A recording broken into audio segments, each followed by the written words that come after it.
Made for the Rockstar. By Demelza Carlton.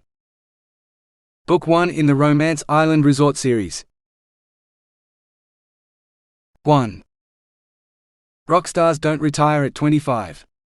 I'm way too young. And there's no way in hell I'm taking up lawn bowls. Jason stared moodily out the helicopter window at the Pearl Farm below. Beside him, Joe shrugged. So get a job. Find a different hobby. And no, banging every girl you meet isn't a hobby. It's more like an addiction you should kick. It's not my fault women find me irresistible, he said smugly. I'm a fucking rock star. Come on sis, name 2 women who wouldn't sleep with me if I asked them. Well, there's me for a start. Joe spotted the Pearl Farm. Ooh, I should stop there before I leave town. I could wear pearls in the office. Jason snorted. Your family. You don't count. Joe favored him with the glare he'd seen her practicing in the mirror, the one she planned to use on staff who'd blown their budgets. My dear stepbrother, in case you've forgotten, there's no blood relationship between us. So if you truly are irresistible, your charms should work on me. And I'm just not interested. No, you're just crazy. Jason waved a hand up and down the body he knew was sculpted to perfection. No sane woman can resist this. Approaching Romance Island now. I'll have you on the ground in 5 minutes, the pilot said flatly.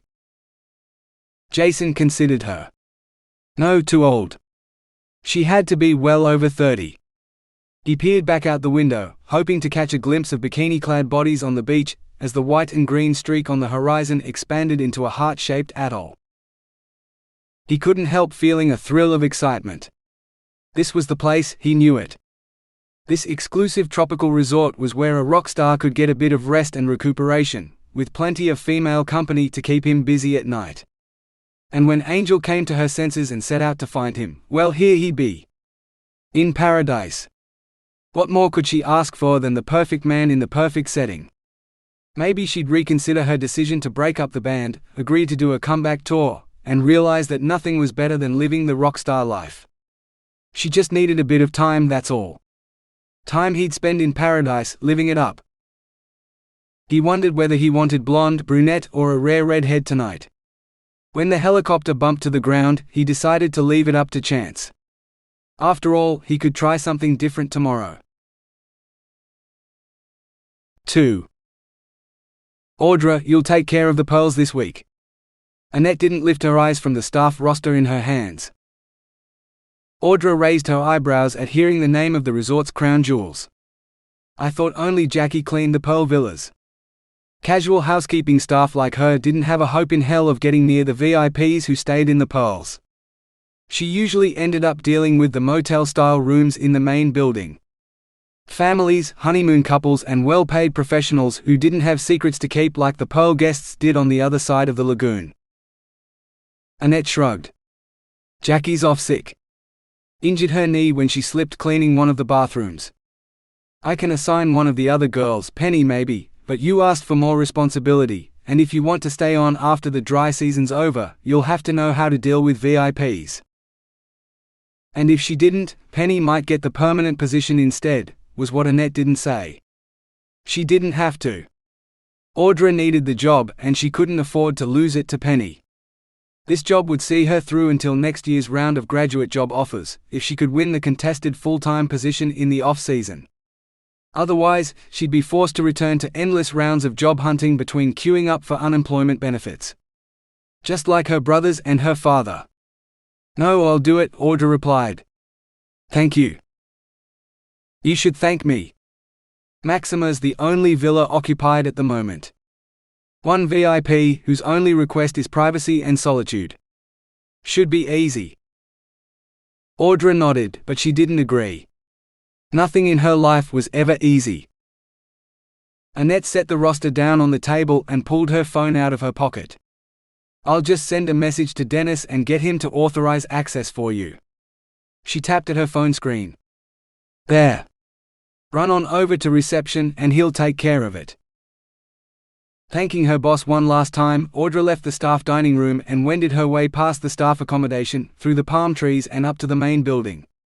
It wasn't until she reached the doors that she caught more than a glimpse of the heart-shaped lagoon that gave Romance Island its name. Not for the first time, she marveled at how well the luxury resort service areas were hidden among the dense palms and pandanus. When the guests paid a fortune for every night they stayed on the island, they didn't want to be reminded that the small army of staff who served their every need also lived there, rent-free.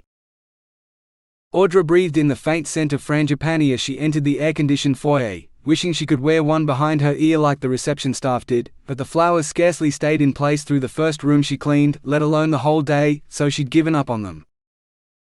Hannah, the Japanese tour guide, stood alone at the reception desk. "No tours today?"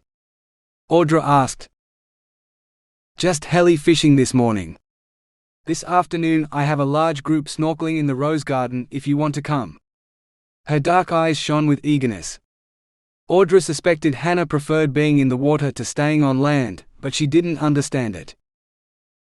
"Only if you tell the sharks to stay away," Audra replied. Hannah giggled.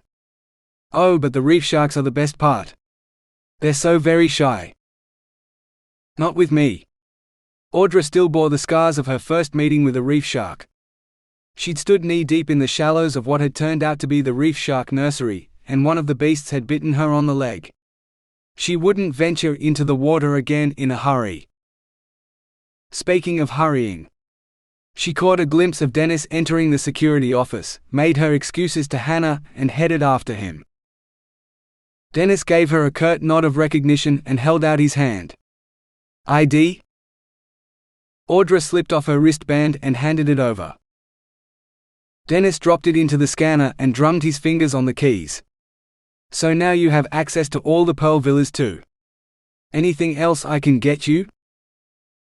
Audra shook her head and fastened her ID around her wrist. "Thank you." "You watch out over there," Dennis said darkly, glaring at the lagoon. Audra followed his gaze. "Believe me, I'm not interested in getting up close and personal with any more sharks." He snorted out a laugh. "Not just the sharks in the water. The ones in the villas too. Rich snobs, people with more money than morality. Or sense. Be careful or you'll lose your job." "How?" "I'm not going to steal from them, and I know all about our confidentiality and non-disclosure clauses. I'm not stupid enough to take any stories to the press." "That's good, but it's the no fraternizing rule you'll need to remember." His gaze seemed to be searching for her soul. "I haven't fraternized with anyone, guest or staff, since the day I arrived, and I don't intend to," she replied. "Do you seriously think I'd seduce some old mining tycoon for his fortune? The money would be handy, she couldn't deny it, but the thought of sleeping with some old man, it just wouldn't be worth it. She wasn't desperate enough to do that." "No, you're a good girl, but your dad would want me to look out for you is all. We worked together for long enough, he's almost like family, which makes you family too. And your mum would kill me if I let anything bad happen to you up here. I'm already in hot water over the shark."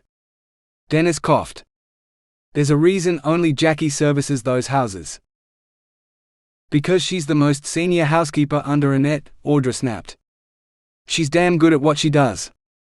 She still holds the record for being the only person capable of cleaning the entire main building in a single shift, and she managed that 10 years ago. No one else can do it." Dennis nodded thoughtfully. "That's why she's senior staff, yes, but not why she gets the pearls. We used to send younger staff out there, but I've had to escort too many of them off the island. Seduced by the guests. Money or love, or some of them said they were bullied into it by the VIPs, told they'd lose their jobs if they didn't cater to the guests' every whim. I don't want to see it happen to you." Audra fought back her anger. Dennis and her parents worried about her, she knew that, but she'd been working part-time hospitality jobs for the last 7 years, since she turned 14. And she knew how to deal with misogynistic male customers with entitlement issues, whether they were paying $1,000 a night for a beachside villa or $3 for a cup of terrible coffee. Though hot coffee to the crotch was a better defense than trying to crush his foot with a lumbering cleaning trolley full of towels. More satisfying too. Unless Dennis knew something he wasn't telling her. Suspicion drove her to say, do you know something about the VIPs here now that you're not telling me? Is it some irresistible porn star or something? Dennis laughed. Nah, no idea who the guests are. Call it a hunch, so I'm telling you to take care. Audra took a deep breath. Thanks, Dennis, but we both know no rich guy's going to look at me twice unless his eyesight's failing. A welfare family girl who grew up in overcrowded public housing? I wouldn't be good enough for him. You've got nothing to worry about.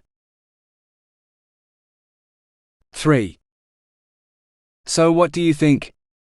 Jason asked, glancing at Jo. She scuffed her shoes on the path. I love the property and the location. Infrastructure looks sound, quality and environmental standards are top-notch, and everything's built to withstand cyclones.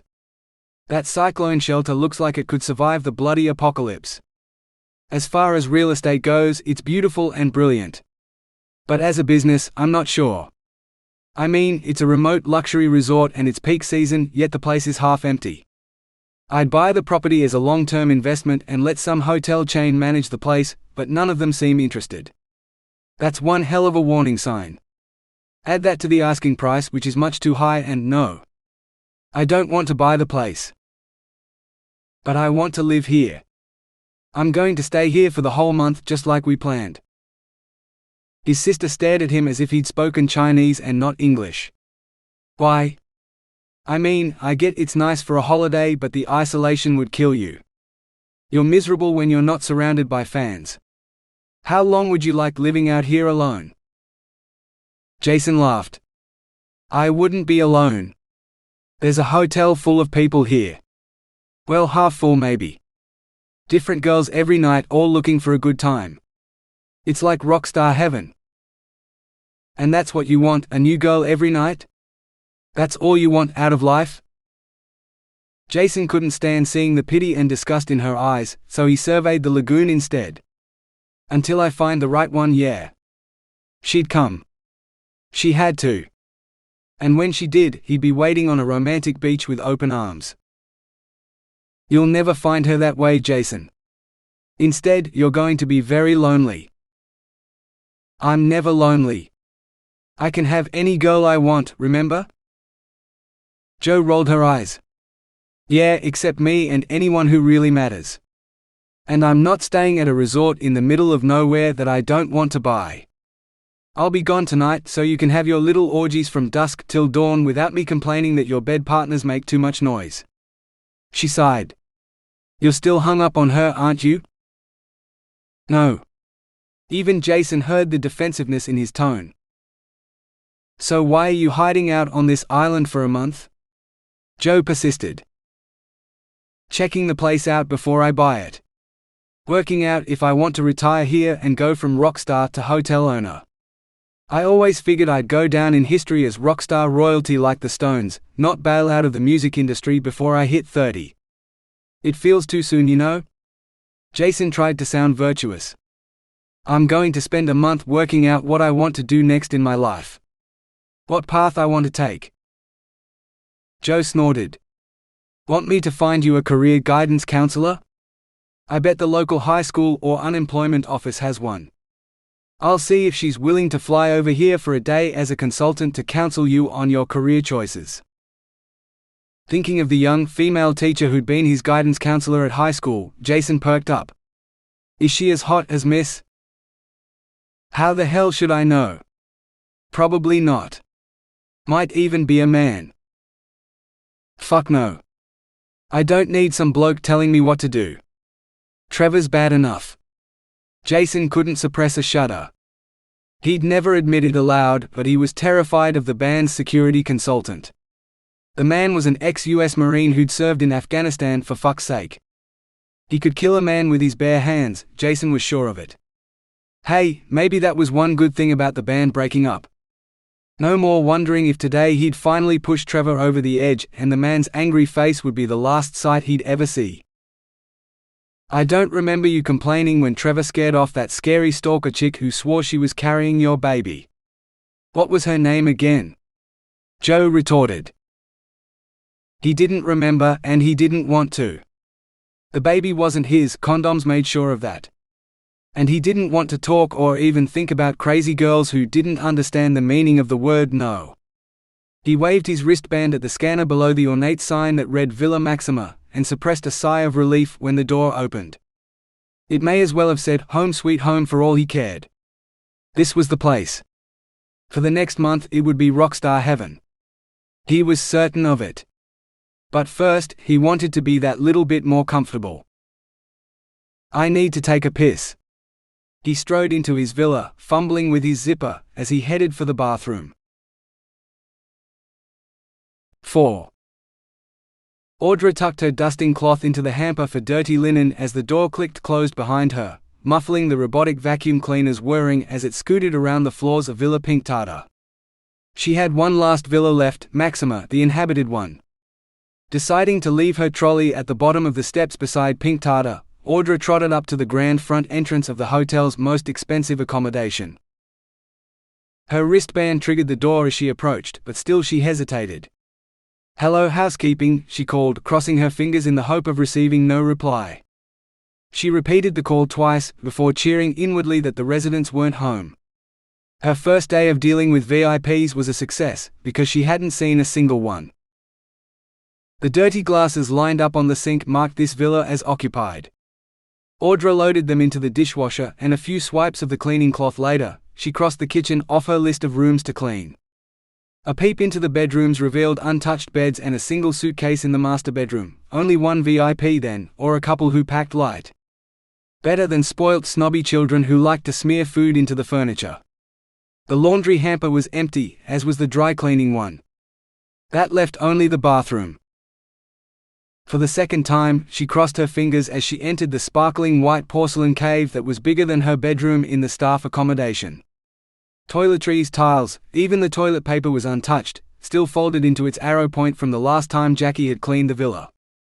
The only splash of color in the room was a tiny green frog statue on the edge of the spa. It was a perfect replica of the ones that plagued the staff toilets. Good thing it wasn't real, or she'd have to. The statue hopped onto the soap dish. Of all the villas for a frog to pick, it had to choose the inhabited one. Audra spread out her dusting cloth and threw it, covering the frog and its perch.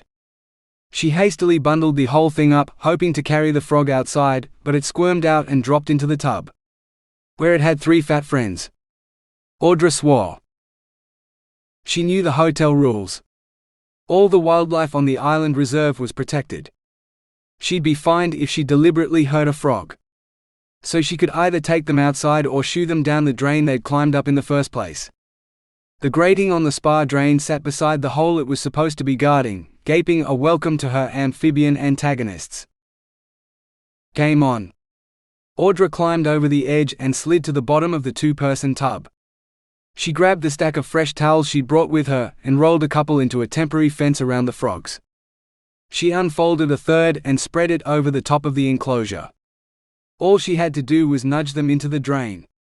Slowly, carefully, a muffled plop sounded from under the towel. 1 down, 3 to go. Steadily, Audra tightened the enclosure, hearing another satisfying plop. She continued pushing the towels together until there wasn't space for a frog between them. Cautiously, she lifted them up. No more frogs to her delight. That left only the escape hatch to secure. The drain grill was easily replaced, but there was nothing holding it in place to prevent the frogs from jumping right back up again. Pulling her multi-tool out, Audra unfolded the pliers and went to work on the metal, bending the edges so it wedged tightly into the top of the drain hole. Satisfied, she sat up and tucked the multi-tool back into her pocket. The sound of running water made her freeze. The spa tap wasn't turned on, and neither was the shower. The flow was too strong for the basin tap, so Audra stared in horror at the man relieving himself into the toilet bowl. Expensive designer jeans clung to what she had to admit was a very peachy bum, so shapely that it took her a moment to register that the guy was wearing jeans in a tropical climate. Her VIP was a foreign tourist, definitely. A foreigner with a fire hose. In a tiny house like her parents', privacy was a precious commodity, and soundproofing was non-existent. So with 3 brothers and her dad using the toilet beside the bedroom she shared with her younger sister Samantha, the 2 girls had categorized the noises they heard as they lay giggling in their bunk beds at night. There were the tinklers, usually little boys and old men who tinkled in a tiny trickle for eternity like a leaky tap. Then there were the sprayers, who didn't aim for the bottom of the toilet bowl but liked the sound of liquid falling on porcelain, or so it seemed. And the gushers, those who'd built up a whole head of pressure and were going at it like a fire hose. As both she and her brothers had grown up, she'd added a fourth category to the list, the beaters. These took advantage of the privacy of the toilet to jack off, and their telltale moans and groans had always made her laugh.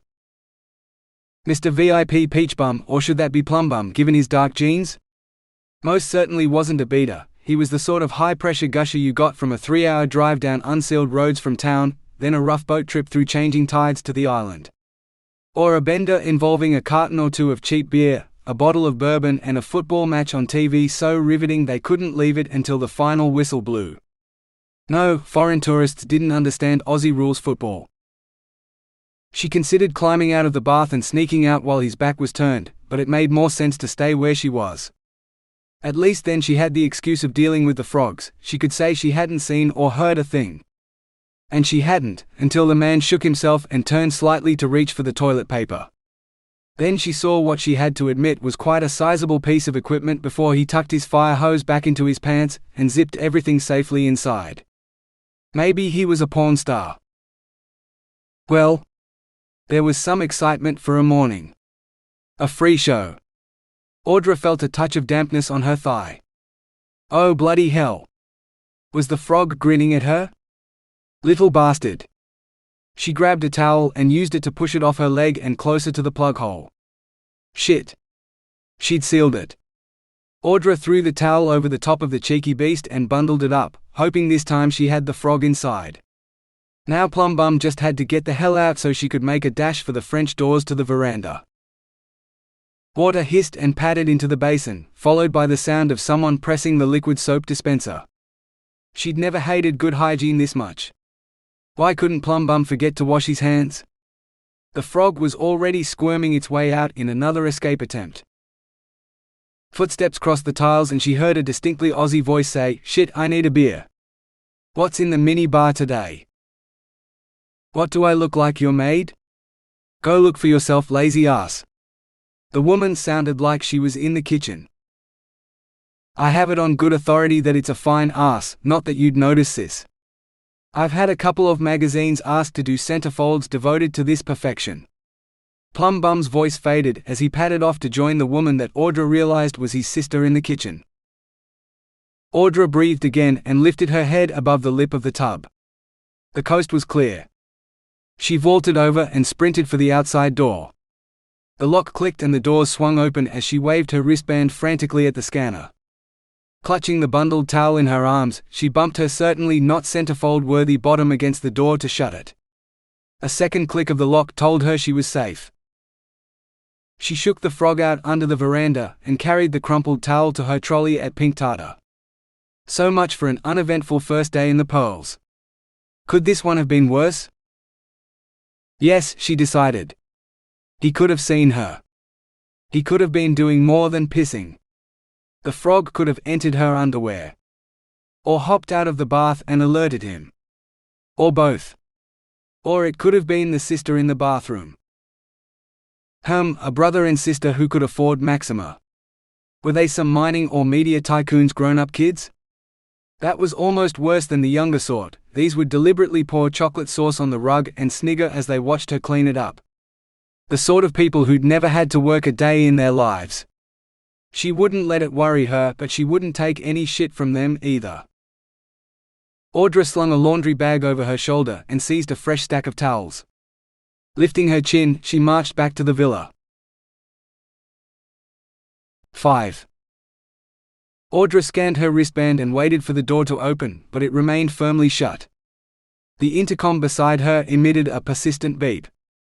She swiped her ID down the scanner slowly, so the stupid thing couldn't possibly misread it. She took a calming breath and the beeping stopped, but only for a moment before it resumed. Audra glared at the intercom screen and was stunned to see a message scrawled across it. Guests at home. Notify. Her finger hovered over cancel, but she changed her mind and pressed the enter button. A soft chime sounded, echoing in the villa. "Housekeeping at the door," a recorded but mellifluous English voice announced. "Maid service required?" "Hell yes!" Audra heard Plumbum's excited shout. His sister hushed him. The front door flew open and Audra found herself face to face with a young woman about her own age. Audra lowered her gaze to the woman's expensive shoes. "We don't need anything. We just arrived today and haven't made enough mess to need a clean-up yet." "But I did," Audra thought but didn't say. The bathtub was still full of frog-tainted towels. "Towels?" she said, pointing. "Ask her." Plumbum insisted, his bare feet appearing on the tiles behind the woman. "You'd fuck me, right?" Wow. He might have decent equipment, but that's all that defined this dickhead. Probably a porn star for sure. "No thank you," Audra said faintly. "What did she say?" Plumbum demanded. The woman shook her head and guided Audra to the bathroom, then blocked the doorway to keep her brother out. "She doesn't understand English. Most hotel maids are foreign migrants, waiting for their qualifications to come through as they improve their English so they can get higher paying jobs. Besides, she could lose her job for sleeping with a guest. Don't you remember what the hotel manager said about fraternization policies during our tour? Leave her alone, Jason." Audra snorted. In Perth maybe, hotel staff were recent migrants, but not here in Broome. Even the casual staff were Aussie. But if the woman's words kept her oversexed brother's hands off her, all the better. She set the stack of fresh towels on the edge of the spa and stuffed the froggy ones into the laundry bag. Glass clinked on metal.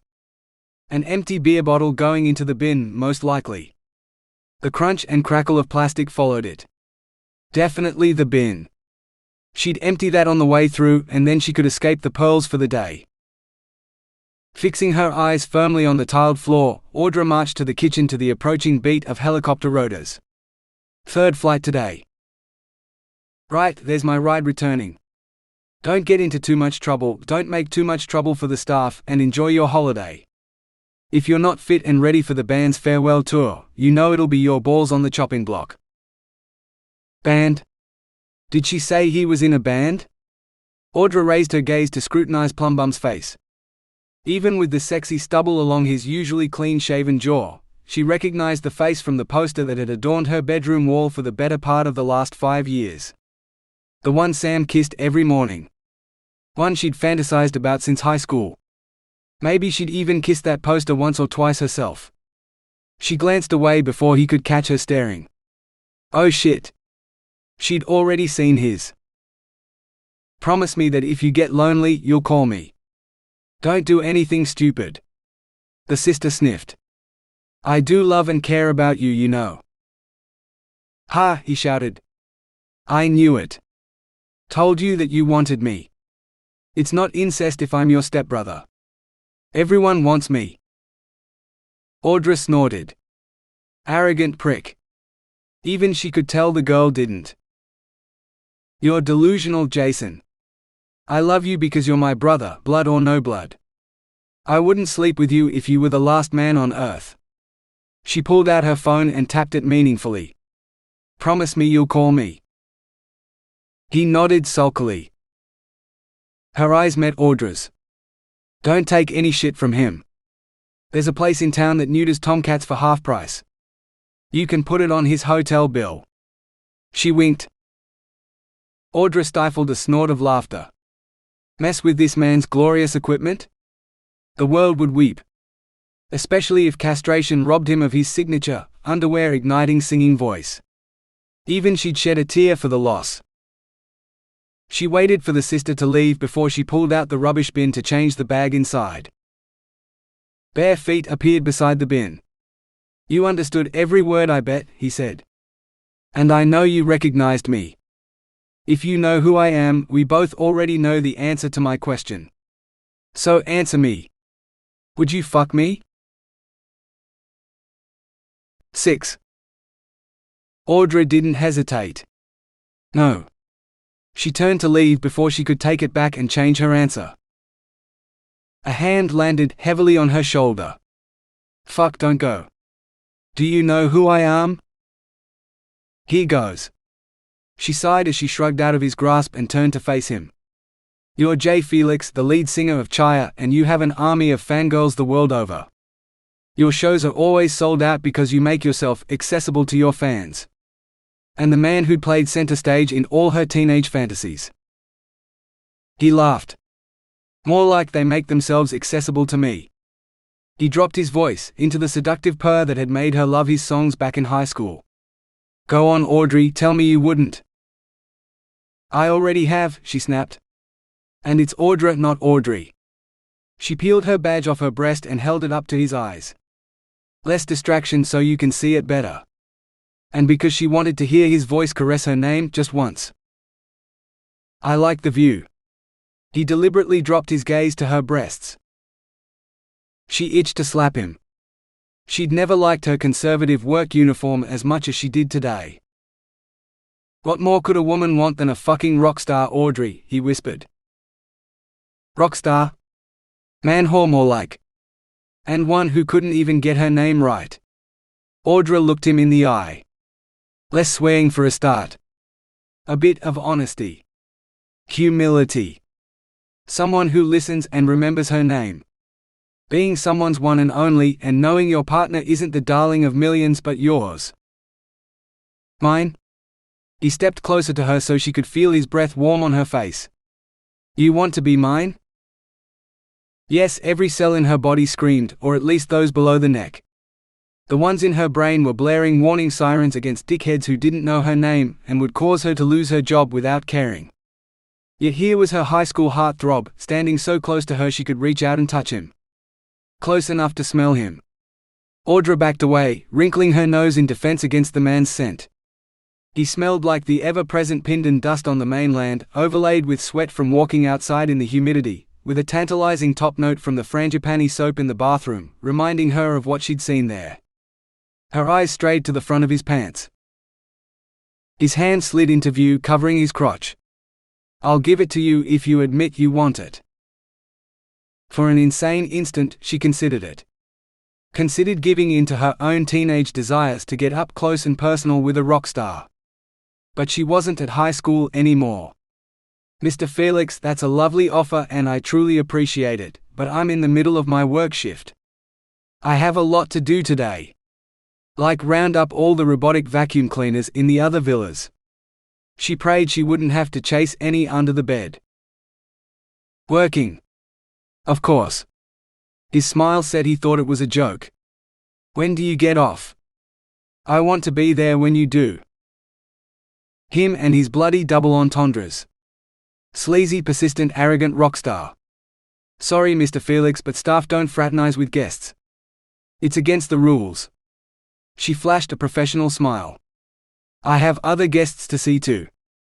If you need anything, don't hesitate to call reception. They'll be happy to help. She forced her steps to remain confident as she walked out the front door, down the stairs and into pink tartar. When the door closed behind her, she pressed her back against it and slid to the floor. Why did it have to be him? The image of male perfection she'd admired in his posters and music videos, dreaming that one day she'd get to meet him and maybe, just maybe, she'd know one night of bliss in his arms. That's what the press said about Jay Felix. There were dozens of stories about girls he'd loved intensely for one night. Never more than one night. Like the king in the Arabian Nights, one night with his queen and the next morning she'd perish. Not that Jay was known for killing women. No, he left them very much alive and singing his praises. Every high school girl the world over wanted to be the one to cure him of his tomcatting ways, to be the Scheherazade to tame him. She wondered if she'd have been as enamored of him if she'd known his idea of seduction included staring at a girl's breasts as he casually asked to be fucked. Or that his equipment rivaled that of the Brahmin bulls over on the mainland. He probably rutted like one too. How romantic. She laughed until tears rolled down her face. As a teenager, she'd have given anything for what had just happened, swearing and all. But now? She wondered if the veterinarian in town who offered half-price neutering would take a human tomcat. His sister had the right idea. She wouldn't sleep with him if he was the last man on earth. 7. Audra, someone shouted. She switched off the vacuum cleaner, dragging her eyes away from the sweaty, well-muscled man bench-pressing by the window. "Yes?" The personal trainer lowered his voice. "Message for you from reception. One of your guests needs help with the TV." Her guests? Since when did she have her own guests? And didn't engineering or IT normally handle technology issues? "What room?" Serge pointed to his ID. "Villa Maxima." Audra checked her wrist and sure enough, Maxima scrolled across the ID display. Of course. Mr. Rockstar needed a maid to turn on his television, most likely. Couldn't press the buttons himself because he didn't know how. Probably couldn't even find them. "Get him to call engineering," she said, reaching for the vacuum's power button without even glancing at it. The Pearls get maid service. Jackie used to complain about it too. VIPs can't call tech support on their own. "That's what you're for." Serge shrugged. The movement flexed his arm muscles and put the bench presser to shame. "Can you see if any of them need a personal trainer this week? Or a fitness class? I'm low on bookings, and if they don't pick up, Adam won't need an assistant anymore. I'll have to go back to the farm, working 16-hour days again. Not to mention I won't get enough hours to be certified, so I can leave the farm forever. If one of the VIPs requests daily yoga or Pilates or personal training." He looked hopeful. Someone else who desperately wanted out of the life family and fate had forced upon him. How could she refuse? "I'll see what I can do," Audra replied. "You could always suggest wellness classes for staff or let them attend the guest programs. I know Pamela would love a yoga class, and Penny complains daily that she can't do some sort of dance fitness program here." She found Serge staring at her. "What? If I get approval for staff classes, would you be there?" She knew that look, but she blushed anyway. "Maybe, if my roster allows. And this VIP doesn't want to tie me up in his room for the duration of his stay. If I'm not in the staff dining room at 6, can you come rescue me?" Serge grinned. "Gladly." Audra tucked the vacuum cleaner into the gym's cleaning cupboard and set out through the jungle to Villa Maxima. Flying fish skimmed across the lagoon, and she wished she owned a camera good enough to catch them at play. One day, she promised herself. One day she'd earn enough money to come here as a guest on holiday with an SLR camera. But that day would be a long time coming. She reached the door and paused to take a deep breath. "Patience, calm, and don't kill the VIP," she told herself. Then she rapped on the frosted glass door. "Maid service, Mr. Felix?" "It's open." It wasn't, so she swiped her wristband, waiting for the intercom to beep as it had earlier. The door hissed open. Audra swallowed her surprise and strode inside. She should be used to automatic doors by now. "In here." Audra followed the sound of his voice to the theater room, where he lay sprawled across the modular sofa in his black boxer briefs and nothing else. He reached down to scratch his sizable cotton-clad bulge. Clearing her throat, Audra began, "Reception said you were having trouble with the TV?" She crossed the floor so she could focus on the screen and not the chiseled man tempting her like a bar of the best chocolate. The dickhead had a body that rivaled Serge's. "Speaking of Serge, if you like, I'll arrange to get a repair crew from engineering out here. I could arrange some other activity for you in the meantime. Perhaps book you a session with the personal trainer in the gym." She squinted at the screen. The picture seemed to be just fine, if a bit blurred. It took her a moment to realize what she was seeing projected across the wall. Then she didn't know where to look.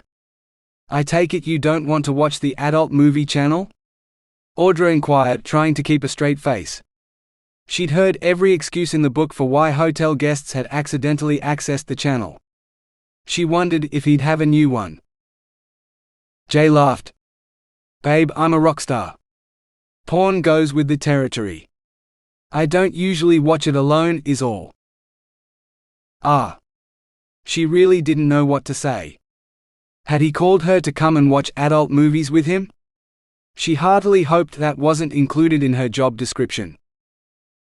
"Nah, it's this awesome blowjob the chick did. Here, check it out." To Audra's horror, he flipped the movie back to a different scene and made it play. Her mouth dropped open as she watched the male porn star's genitals disappear down his co-star's throat, while he grinned beneath his moustache and made a lot of noise to express his evident pleasure. An excruciatingly long moment later, Jay paused the film on an extreme close-up of the action. "There. Can you do that?" No. In fact, Audra didn't think any normal woman could. "Oh, come on, babe. For me. Give it a shot." His boxer briefs landed on the floor beside her foot. Audra took a deep breath, forcing her eyes to face forward and under no circumstances glance at the hot, naked rock star on the couch behind her. If she did, she knew she wouldn't be able to resist him. "Mr. Felix." "Babe, once you've sucked my cock, you can call me Jay." "Thank you, coarse tongue creep, for breaking the spell." 2 more deep breaths and she managed to find the strength to refuse. "Mr. Felix, I think you've confused maid service with the services of a prostitute. My job description doesn't include sexual favors. I can contact reception and ask them to arrange transport for you to the brothel in town, where you can." "Babe, I'm a fucking rock star. I don't need to pay for sex. I have chicks lining up to suck my dick. Fuck, they'd pay me for it." Reluctantly, Audra turned to face the arrogant prick. She held his gaze, not trusting herself to look anywhere else. "Please don't swear at me, Mr. Felix. And I hate to tell you this, but there isn't anyone waiting outside. Perhaps your adoring fans aren't aware that you're here. If there were such a queue, I'd be able to escort the first lady in line inside to see to your needs." She heard the distaste in her voice and changed the subject. "So can I report to reception that your TV is now working fine and get back to my other duties?" His eyebrows scrunched up so they almost met across his red nose. In fact, his whole face had turned red. "I just want you to suck my dick while I watch porn. What do I have to do to get a blowjob?" "I don't know, Mr. Felix. All I do know is that it's not my job. Perhaps I can ask reception to call the brothel to send an expert over?" "I don't need to pay for sex," he bellowed. "Is that what you're after? Money? Fine. How much does it take for a man to get a blowjob from you?" He reached for his wallet and pulled out a wad of bills. "I'm sorry, Mr. Felix." She wasn't, but it sounded civil to say so. "It would take flying pigs, a cold day in hell, and the sun to rise in the west, and I still wouldn't do it. Because I'd lose my job." She forced herself to smile. "I hope you have a pleasant evening." Audra turned her back and strode toward the front door. How fate could grant an asshole like him a body so perfect, nothing in life was fair. "You expect me to deal with this hard-on by myself?"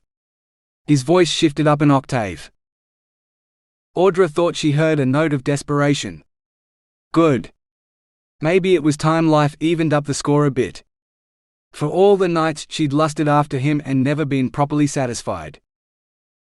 "You have 2 hands, Mr. Felix. I understand that's all a lonely single man needs." She clamped her lips together and forced herself to remain calm until the door closed behind her. She blinked in the late afternoon sunlight, feeling like she'd been inside a surreal film, and the real world was definitely a relief. Sunset tinted the path as she followed the yellow brick road away from the rock star the newspapers called the Wizard of Aus. Once she'd rounded the corner and Villa Maxima vanished from sight, she broke into a sprint for the main building. She had to get to Dennis before the dickhead called security to get her fired. Or before she turned around and did something she'd really regret. 8. Audra hurried to Dennis' office and was relieved to find him in. "Where's the trouble?" Dennis asked, already on his feet. The ex-Minnesite emergency response supervisor in him would never die. In some prick of a VIP's pants. Or lack of. Rapidly, she summarized her exchange with Jay. "Let's hear it in all the gory detail." He nodded at his scanner. "ID." Uncertainly, Audra detached her wristband and dropped it on the scanner pad. Dennis peered at his computer screen and tapped his keyboard. "In here," Jay's seductive purr came from Dennis' speaker.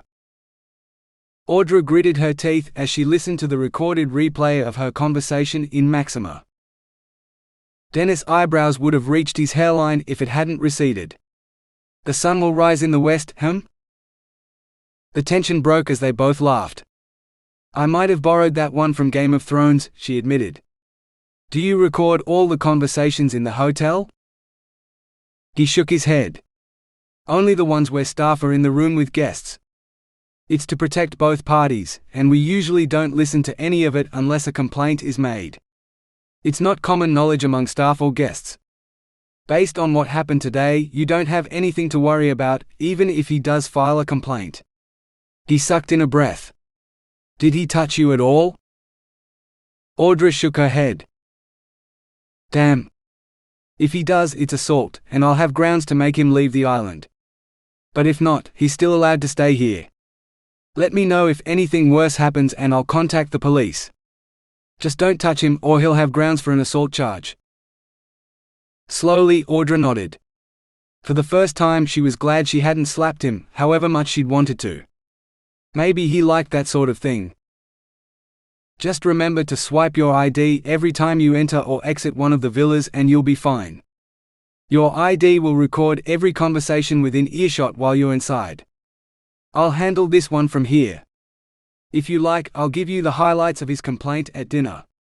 It should make for a funny story. Dismissed, Audra relaxed as she left Dennis' office. Whatever else happened, at least her job was safe. Idly, she wondered if there was a way to circumvent the security system.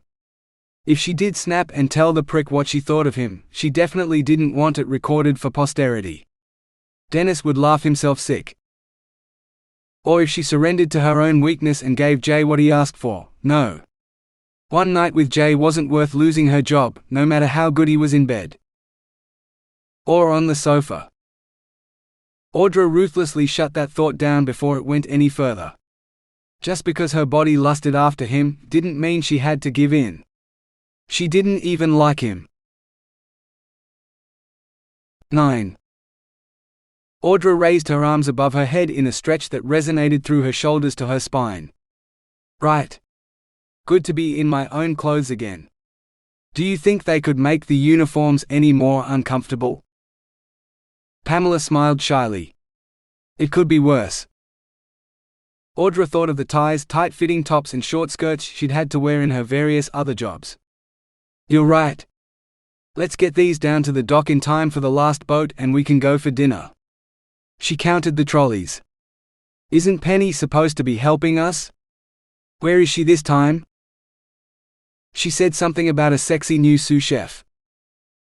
That meant Penny would be too busy flirting to do laundry duty like she was supposed to. Audra sighed. Fine. You grab that one and I'll take these two. She yanked 4 laundry bags off the full trolley and dumped them on the half-empty one, then added one more. Now they're balanced. They trundled down the path in a rattling procession to the jetty where the carrier boat waited. Baz, the captain, offered them a lazy salute. Ladies. Both girls laughed.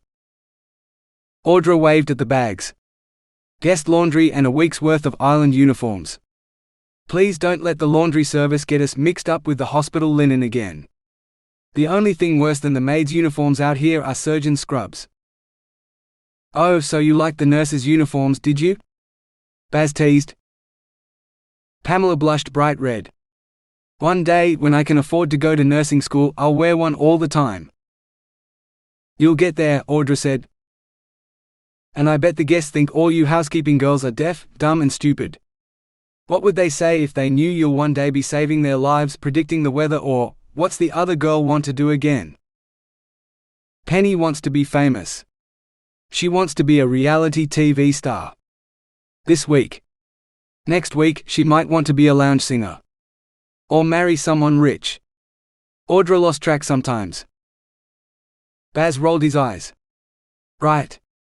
Well, see you in the morning. Don't break too many hearts tonight. They waved as Baz and his mate cast off before trudging up to the staff block. There you are. I've been waiting for you, Penny said. Audra didn't believe a word of it.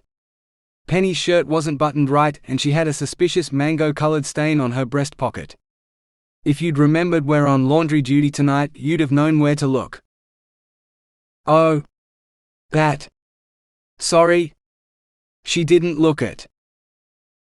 As Penny launched into a rambling story about her time training to be a chef at the community college in Port Hedland, Audra stepped into the staff dining room, scanning the tables for Dennis. He met her gaze and slowly shook his head, then shrugged. No, the dickhead hadn't complained, and Dennis had no idea why. At least, that's what she thought it meant. She nodded and resumed listening to Penny's story about the night her crazed housemaid in Headland kicked in a door, convinced that Penny had poisoned her. From what she'd heard about Penny's cooking and her penchant for revenge, anything was possible. Audra accepted a plate from Pamela and proceeded to load it up with salad. An experimental sniff at the hot food told her the new sous chef had burned the mango chicken again, and the results were deemed not good enough for guests. Mango chicken salad was her favorite, so she hoped the forgetful sous chef would be around for a while. More fresh mango for dessert. If it wasn't her favorite, Audra laughed quietly to herself and filled a bowl with fruit. The personal trainer jostled her aside. Wow, you must really like mango. Serge grinned. Pity I didn't need to rescue you today. I did an extra hour on the rowing machine too, just in case you needed a fast escape off the island. He imitated the sculling movement, flexing even more muscles that Audra didn't know the names of. She laughed. Yes, I love mangoes. One of the best things about working up here is that I get to eat my fill. She couldn't afford them at home, and on the rare occasions she'd attempted to treat herself, the fruit had disappeared from the fridge before she'd had a chance to taste it. Her brother's fault, she was sure of it. Have you tried that mango beer in town? I'm due 2 days off next week and I know your roster matches mine. Do you want to come to dinner with me at the brewery restaurant? She couldn't justify the expense of dinner or beer, but she couldn't tell him that. I have a date with my laptop next week. Both days. Maybe another time. If she didn't submit her job application by the due date this year, she'd be vacuuming floors and cleaning bathrooms for another year instead of using her degree. No. Her future was more important than that. I'll hold you to that, Serge promised. Audra managed a smile. Her ID began beeping, drawing the attention of everyone in earshot. Damn VIPs.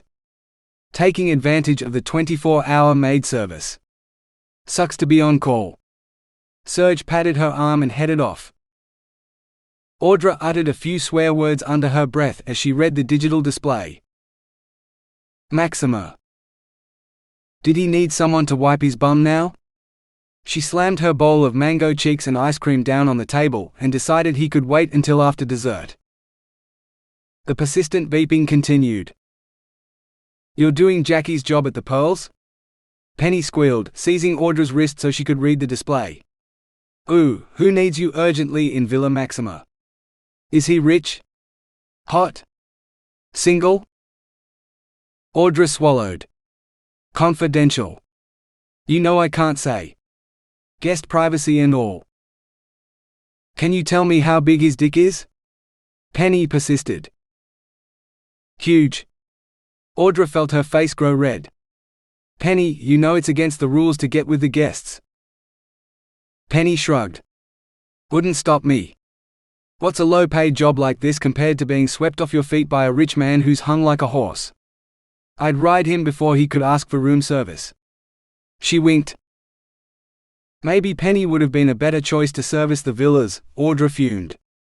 At least she would have enjoyed dealing with the almighty prick who thought he was God.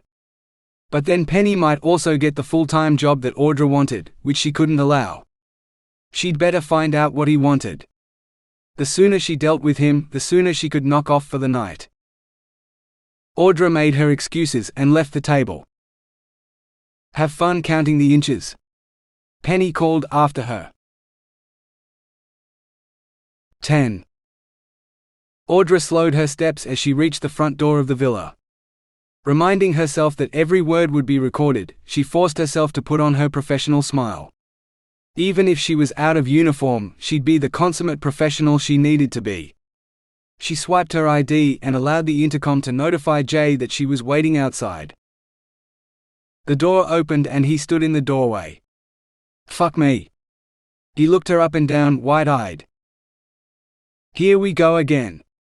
Mr. Felix, I've already said no, thank you." She turned to go. "No, wait." He grabbed her hand. Assault. She had an excuse to get him arrested. If she wanted to. "Please?" His brown eyes begged. "I'm sorry. I expected you to be in your shapeless uniform again, not." He waved at her singlet top and shorts. "This. You surprised me." Audra wished she'd worn one of the laundry bags over her clothes. Then maybe he wouldn't be staring at her breasts. "Is there something you need, Mr. Felix? Something that is within my job description to provide?" He reddened. "It's my phone. It's not working." She nodded and waited for him to step aside to let her in. She led the way to the kitchen, where the intercom phone was. "This one?" "No. Mine." He waved his smartphone. "I can't get reception." "That's because there isn't any. The year the resort was built, the phone tower came down in a cyclone. They replaced it, only for the next storm to knock it down again. It cost too much to replace, so no one ever did." Audra lifted the intercom receiver. "You can make outside calls with this. Just press 0 for an outside line, then the number. It'll be added to your hotel bill when you leave." "Okay." Jay took the receiver from her and frowned at his phone. He stabbed the buttons on the intercom and clamped the receiver between his shoulder and his ear. "It's not ringing." He handed it back to Audra, who held it to her ear.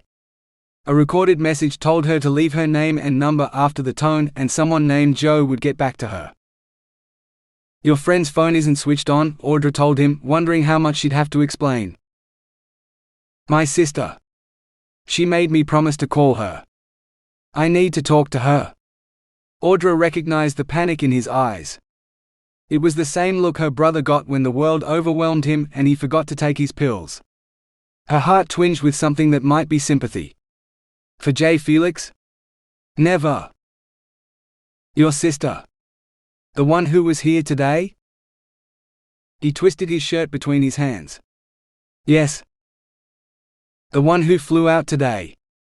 And when you fly, they don't allow you to switch your mobile phone on?" "Yes." It took a moment before her words sank in. "You mean I can't call her because she's flying?" Audra kept her voice steady. "Yes." "Wrong answer.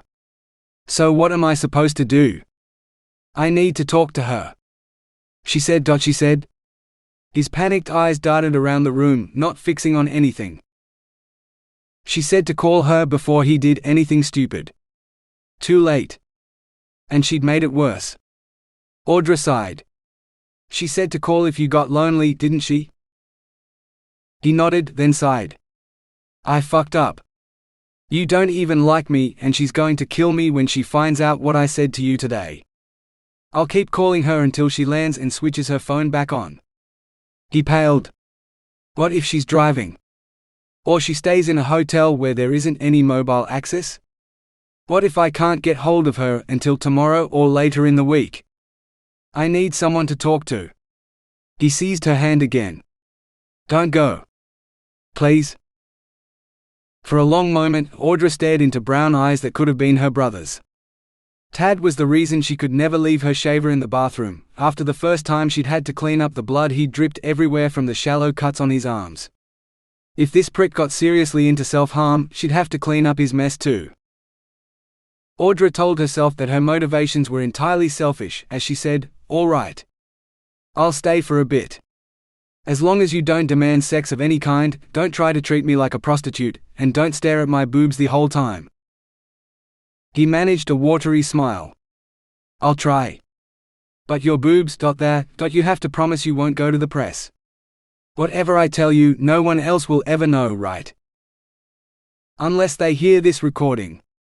Audra pressed her lips together. "That's right, Mr. Felix," she lied. "All hotel staff are covered by a non-disclosure agreement. I can't sell guest secrets to the press or I'll lose my job." That part at least was true. Jay. You can call me Jay. He met her eyes and then glanced away. Let me get you a drink. We only have these weird fruit beers left. None of the normal ones. What'll you have? Thanking the hotel's policymakers for forgetting to ban drinking on the job, she accepted a mango beer and settled in an armchair. Savoring the taste with her eyes closed, Audra asked, "So what would you like to talk about, Jay?" 11. He hunched over in the armchair across from her, gripping his beer with both hands for what seemed like an eternity. This is stupid. I don't know you. You don't like me, so there's no way you could want to help me. You're nothing like my sister. And as long as you're wearing a shirt that shows your tits, I'm going to stare at them. Yes, this was stupid, but if it saved her from cleaning blood off the floor and worrying about her brother. Fine, she relented. If you feel more comfortable talking to my chest than my face, do it. Not knowing me didn't stop you from wanting to get naked with me this afternoon, and talking is nowhere near as personal as that. But if it helps. She took a deep breath. Hi. My name is Audra. I've been working here at the Romance Island Resort in housekeeping for a few months now. Since graduation. I'll probably work here until I get a job in something more related to my degree.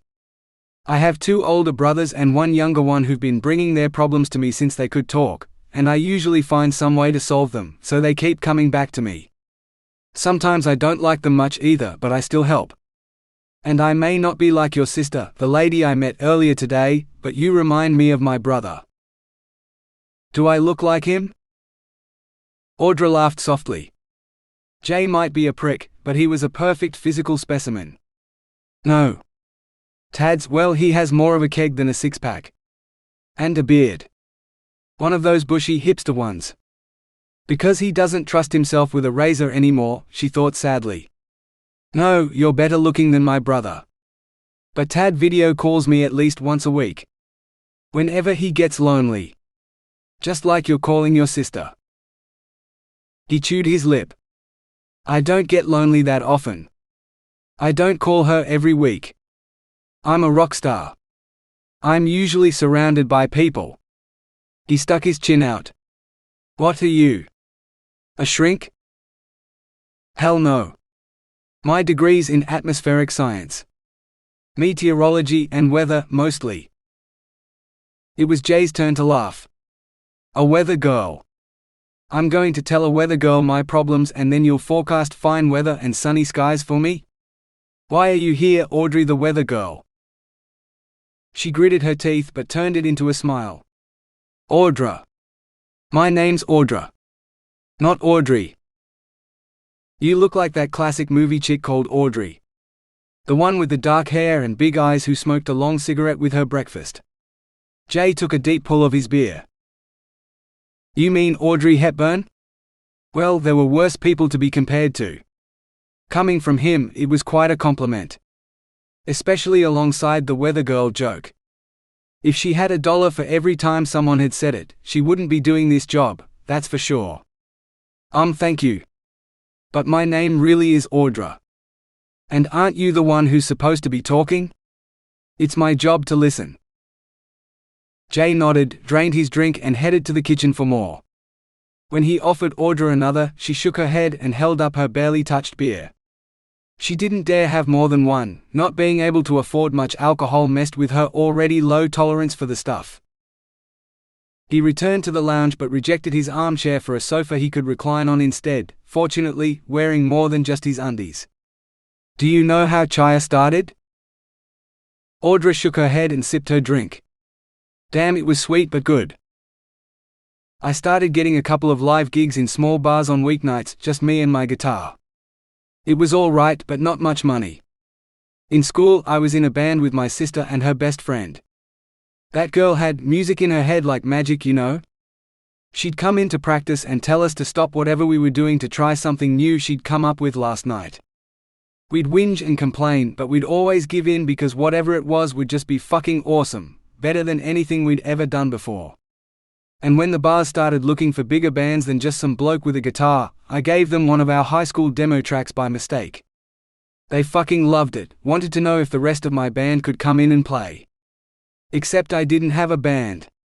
The girls were still at school and she was a year younger than my sister. So I waited, still playing small gigs and making a name for myself, until my band were all over 18 and could play in pubs on a Friday and Saturday night. Sunday sessions. The bigger stuff. Then right before she turned 18, she disappeared. I was the last person to talk to her. She said she was buying my birthday present, but she wouldn't tell me what or where. We had a rehearsal that night and she never came. The police interrogated me heaps of times, and everyone looked fucking everywhere for her. But they found nothing. It's like she'd been abducted by aliens or something. But in broad daylight while she was shopping. Shaking his head violently, he fell silent. Audra waited. Finally he continued, after about a month they found her body. Well, not really her body because she was alive. But only just. And fucked up, the things her kidnappers did to that girl. Fucking monsters, the lot of them. They broke every one of her fingers. She was a guitarist, amazing on the piano too, and her voice just soared along with it, but without her hands, fuck. I thought she'd never play again. I don't remember hearing about this in any of the news about Chaya, Audra ventured. Jay laughed mirthlessly. And you won't? If some journalist tried to print it, they'd mysteriously disappear. Don't get me started on the things wrong with how that investigation was handled. A fucking government conspiracy worse than aliens. And the girl, it's like everything that happened to her unleashed a fucking avalanche of music. She got out of hospital and laid down something like the next 5 years' worth of songs. Dark stuff, light stuff, all of it more epic than anything we'd ever done before. And then she sold the story of all the shit that happened to her to some media group, who interviewed her on TV. From that she got us a record deal. Nothing huge, mostly just royalties, and when we hit it big, the record company realized they'd fucked up big time. We were raking it in and they were getting next to nothing. In less than a year, we renegotiated our contract and we were playing up and down the East Coast, videos and tracks just going crazy on the internet. She had her new rock star name and wouldn't do press interviews because she said she was in the witness protection program. Fuck, with an audience of millions, what sort of secrets did she expect to be able to keep? But I knew we were screwed without her because she built the band. The songs, the image, the contract, it was all her. So I stepped up and took the media spotlight. Spent more time in the gym than practicing the songs. Became a fucking rock star who everyone wanted. He sighed and drained his second beer in one long pull. Except her. Your stepsister?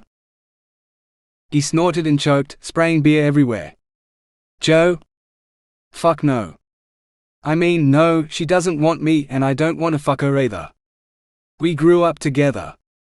Since we were little kids. Our parents met when we were at playgroup together, and I can't even remember my real mum. Joe's the only sister I have. What kind of crazy, incestuous bastard screws his own sister? There's a whole genre of romance books about stepsiblings who do. Seriously? Check out the resort library sometime, Audra said. Yeah, right next to the rockstar romance section. Which she seriously needed to revisit in the near future. Maybe some fictional rock stars could help get thoughts of Jay Felix out of her head. Jay padded to the kitchen and pulled his beer-soaked shirt off before washing his face and chest in the sink. Water cascaded down muscles in a performance that held Audra's attention far more than she expected. She tore her eyes away and turned her attention to her own beer. Pretty packaging did little to hide the mess he was inside, she scolded herself. Jay returned to his seat sans shirt. Nice to know there are people more fucked up than me. The bottle cap clinked to the table as he opened a new beer and raised it in a toast before drinking. So if it's not your sister, you must mean the girl. The one who was attacked. The weather girl gets it right. His taunt nettled her. And so you're at a luxury resort sulking because a traumatized girl doesn't fall at your feet and worship you? I don't want her to fall at my feet. I just always figured if I became a rock star, then she'd want me. She didn't even want to study music at uni. She didn't. Her dream was different. But I always figured she'd want me. I mean, what's better than a fucking rock star? He puffed his chest out and struck a pose. An impressive one, Audra had to admit. But one that was shallower than the shark-infested lagoon outside. Jay, have you ever read any romance books? Audra asked carefully. He snorted. What, shirtless dudes on the cover and women falling over themselves to let the bloke tie them up? Why the fuck would I want to read something like that? Because it's what women want. A fantasy. She'd had this argument with her brothers before. You know, there's a whole section of rockstar romances in the resort library. Right next to the stepbrother ones you don't like. Maybe if you read those, you'd work out what women want from a rockstar. And it'd be bloody funny to see a rockstar reading a romance book about his fictional colleagues, she had to admit. I'm not walking into a library and asking for romance books. Jay protested. I am a rock star. I know what women want from a man like me. Sex and plenty of it. They beg me for it all the time. Not all of them, and not tonight. At least as long as she managed to control herself. Audra let the silence build until the pause was so pregnant it was ready to give birth to a crazy idea. I could go into the library on your behalf and smuggle them in here, wrapped in tomorrow's fresh towels. Jay regarded her for a long moment, as if his beer-blurred brain was trying to figure something out. Do you read them? He asked finally. Yes, she replied. I'll try to bring you ones I've read. Just as long as he didn't ask her if she'd ever imagined herself with the book's heroes. Then I can ask you questions about them. You'll come back tomorrow night, right? She couldn't argue her way out of this one. Book club with the rock star. What had she gotten herself into? Sure, Audra said wearily. Just get reception to page me. 12. The following morning, Audra slipped into the library on her way back from breakfast. Blushing a little, she realized Jay was right. Most of the book covers featured hot men with more ink on their skin than clothing. She wondered why Jay only had the one tattoo inked down his well-muscled arm. She'd have to ask him about it sometime. In the meantime, she avoided tattoos and shirtless men as she selected 2 books with couples on the front, and then picked out one with a pink cover. Are you out of books? Annette called. The hen's party in Albina last week left a whole stack I'd never seen before. A real mix too. Email order brides, rockstars, virginity auctions, even a hot student-teacher romance. I've been reading them, but I'm almost done. I can pass them to you next if you'll put them in the library when you're finished with them. Audra held up her 3 new titles and thanked Annette. Maybe the rockstar romances might be appropriate for Jay too, not that she'd tell Annette that. Jay's romantic education was one joke she'd have to keep to herself. Remembering her promise, Audra placed the books carefully between the folds of a towel before carrying the stack to Maxima. An awkward wrist swipe gained her access to the empty villa, where she left the towels on the side of the fortunately frog-free bath. Wondering whether to leave a note or simply continue cleaning, Audra headed for the kitchen. The previous night's beer bottles were lined up on the bench, so she took care of those and dragged the rubbish bag outside to her cleaning trolley. Jay ambled up the path, his steps quickening when he spotted her. Did you get the? I brought you fresh towels. You'll find everything in the bathroom, she replied, hoping he meant the books. She headed back into the villa, but hesitated at the front door. Do you want me to finish cleaning now or come back later? He shrugged. I was going to head off to the beach. Now's fine. He entered the villa in front of her and made a beeline for the bathroom. He emerged with a beach towel wrapped around the pink book and a look of distaste on his face. Good choice, she said, nodding at the visible strip of pink. He stared at it in horror and adjusted the towel to cover it. He left without another word. Audra hid her smile and returned to the kitchen to wipe down the counter. She'd have to refill the refrigerator too, given Jay was out of beer. Probably a good thing. She wasn't sure she could discuss rockstar romance with a rockstar while she was sober. Or without picturing the hero as him.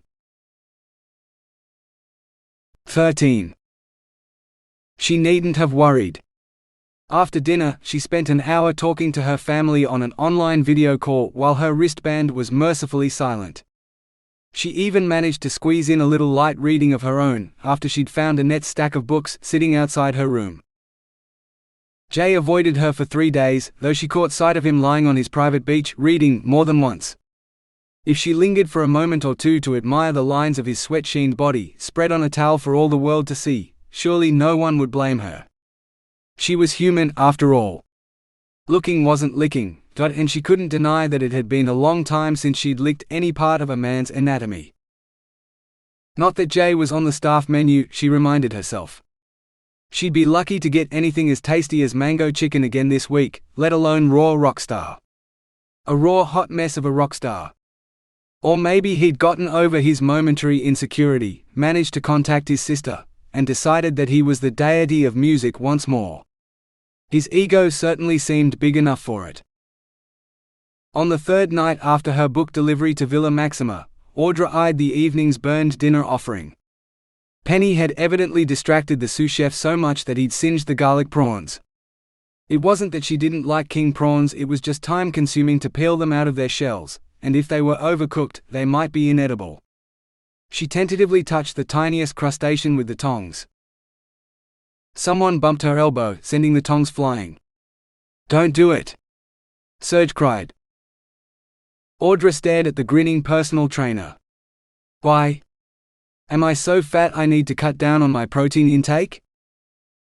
"You're gorgeous just as you are. But if you eat one of those, you might break a tooth." Adam did. Serge jerked his head at the gym manager, whose thunderous expression was partially concealed by the blood-stained wad of paper napkins he held to his mouth. Overcooked prawns. Ugh. Audra reached for the beef curry instead, ladled a generous dollop onto her plate, and carried it to an empty table. "Do you have plans tonight?" Serge's plastic bowl of fruit salad clacked to the table and he took a seat beside her. She deliberately delayed by taking a bite of beef.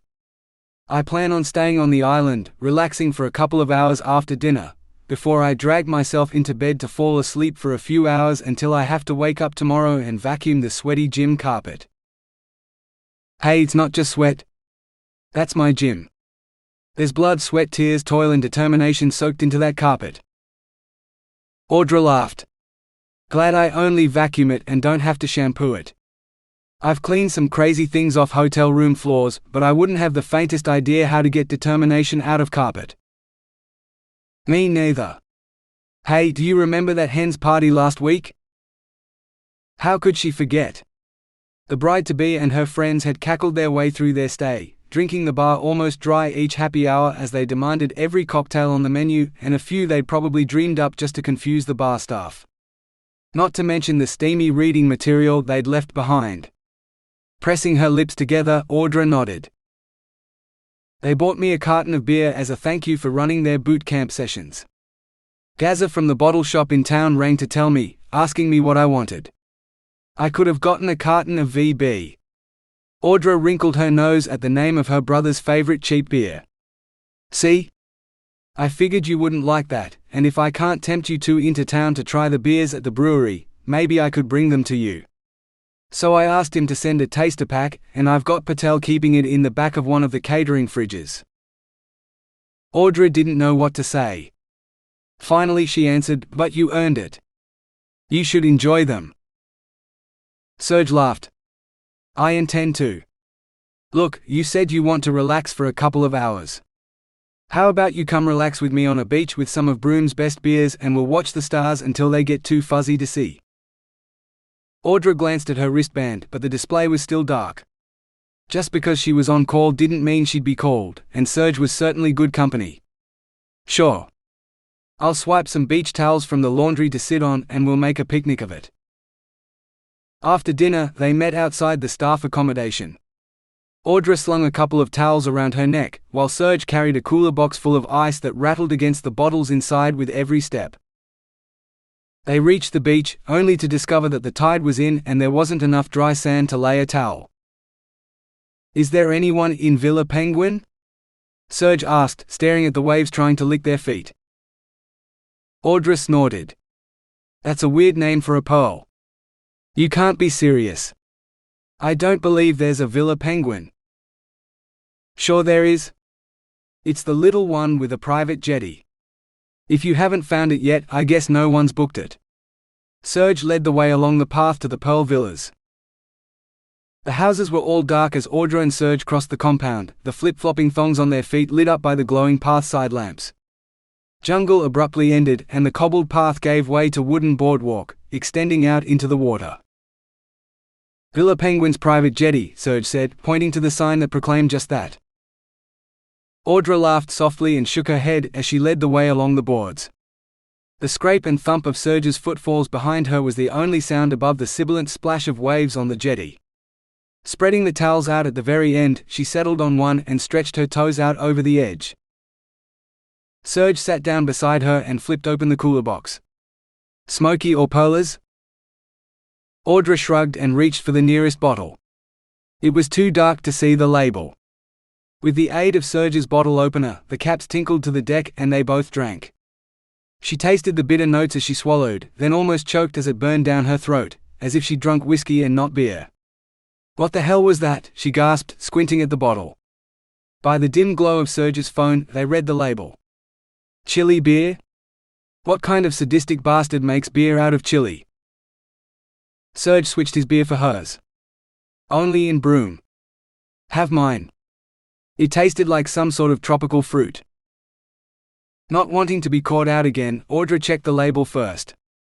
Lychee. Yeah, that's fruit. Fruit beer.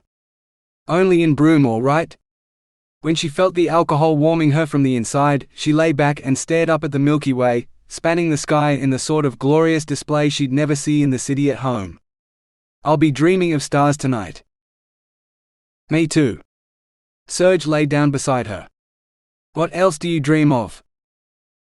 For a moment, she wondered if he was asking about her nighttime dreams. No way in hell was she telling him about her fantasy involving Chris Hemsworth, a packet of Tim Tams and a jar of Nutella. Admittedly, lately Jay had taken his place in her dreams, along with an extra jar of hazelnut spread, but she wasn't going to tell Serge about that either. As if he'd sensed her confusion, he added, "You'll think it's silly, but what I dream of most is having a secure job. One where I don't need to worry about the weather or the economy or anything. A job where I can earn enough money to live off, and never have to worry about being laid off as long as I do my job right. And then I spend a day working for a bloke with a toothache and realize I want more. I want a steady income, yeah, but I also want my own gym. In the city, not near my family's farm. One where everyone gets one-on-one time with a personal trainer and a wrist tracker, to help them monitor their goals. And small classes, where the instructor's not just up the front, but making sure people do the moves right and get the most benefit they can out of it. With a meal service to help people who want to lose weight or improve their nutrition too. A one-stop shop." He laughed softly. "That'll only ever be a dream though. The amount of money I'd need to start my own gym and always have enough to live off, I'll need to win the lottery, I guess. Good luck. There are worse dreams than wanting a stable job. Like dreaming of a rock star you couldn't have. Especially when you had to reject his daily offers to make your other dreams come true. It's one of those things you take for granted until it's taken away without warning." Audra hesitated, then plowed on. "I'd like to work at a remote weather station in a place like this one. Seeing things few people get to, taking observations for posterity, but most of all, alone, I guess." "You don't like people?" Serge sat up in surprise. "I wouldn't have thought that about you." Audra bit her lip. "It's not that. I do like people. I've lived most of my life in the city, in a household with 5 kids where you barely get 5 minutes to yourself. You'll laugh at me when you hear this. Annette warned me about the accommodation here, saying it was just like a minisite with single rooms and all, but I almost squealed in delight when I saw it. It's the first time in my life that I haven't had to share a room with someone else. I love my family, but they always seem to need help with something. For as long as I can remember, I've done the laundry for all 7 of us, just to make sure I had clean shirts for school and then for work. Cooked most nights that I was home, because Mum just never had the time or the energy by the end of the day. Is it a dream to want to only have to worry about myself? Nah, I know what you mean. When I'm on the farm, Dad always worries about the price of wine and grape yields and who's been bought out by the big wineries. Whether he'll get enough workers for the harvest or the pruning, and whether drought or fire or hail will ruin this year's crop. Whether he's better off selling the whole crop to another winemaker, or going to the trouble of pressing the vintage himself. My brothers all went to uni, did agriculture or viticulture or courses in how to make sheep cheese, and now they're all planning on getting married and having kids, to Mum's delight. I'm the youngest and Dad damn near disowned me when I said I didn't want to go to university.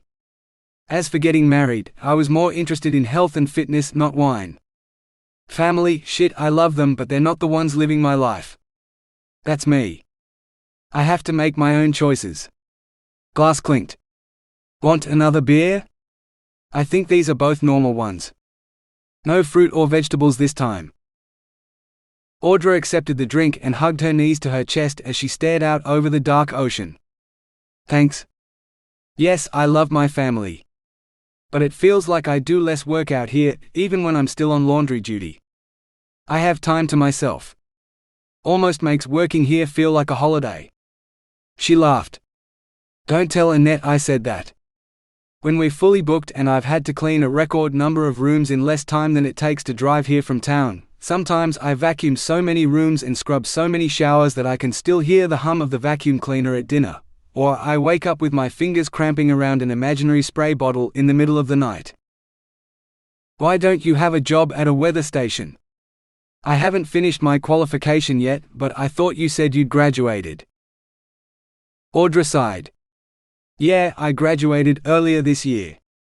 Most of the meteorology jobs in Australia are through the Commonwealth Bureau of Meteorology.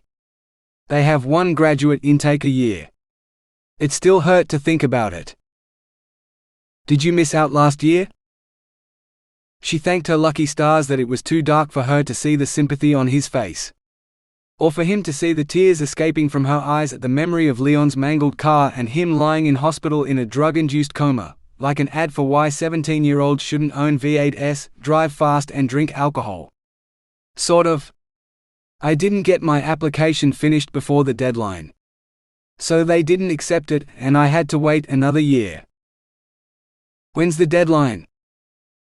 In 2 weeks. My application's mostly written, but I want it to be the best it can be so that this time next year I'm cleaning a cup anemometer, not some VIP's carpet. So every day off between now and then I'll be picking through the words, trying to put them together better, practicing responses to interview questions. The best applicants get the best locations, or that's what I've heard. And I've never been outside Western Australia before. Serge clinked his beer against hers. Then good luck to you achieving your dreams, because they sound like they're a damn sight closer than mine. Mine are up there with those stars somewhere. He waved at the Milky Way. Thanks. Audra drained her beer. Want another one? The last 2 are mango and ginger, I think. Guess I saved the best for last. Here's the mango one. Just like she'd had that night with Jay. Audra reached for it and her wristband beeped. The LED illuminated the name of Jay's villa. Had he read her thoughts? Shit. Serge dropped the bottle back into the ice. I'll keep them for you until you come back. Book club with the rock star. Good thing she wasn't sober. No, don't wait up. Who knows what the VIP wants this time? You enjoy them or save them for another night. She rose and dusted off her shorts. Can you drop the towels in the laundry on your way back?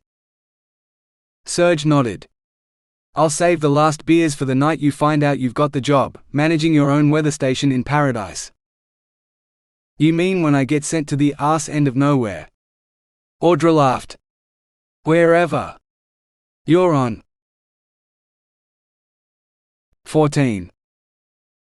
The swish of waves on the shore still permeated the jungle as Audra headed for the only illuminated villa on this side of the lagoon.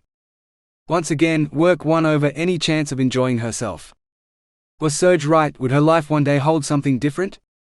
Or would she just work herself to death, without getting to enjoy any of life's pleasures the way normal people did? Jay hadn't drawn the blinds, so skirting his villa was oddly voyeuristic, as she watched him check his watch and glance at the door every few seconds, clenching a book in his hands. He looked like the poster boy for money's inability to buy happiness. She and Jay could be miserable together then.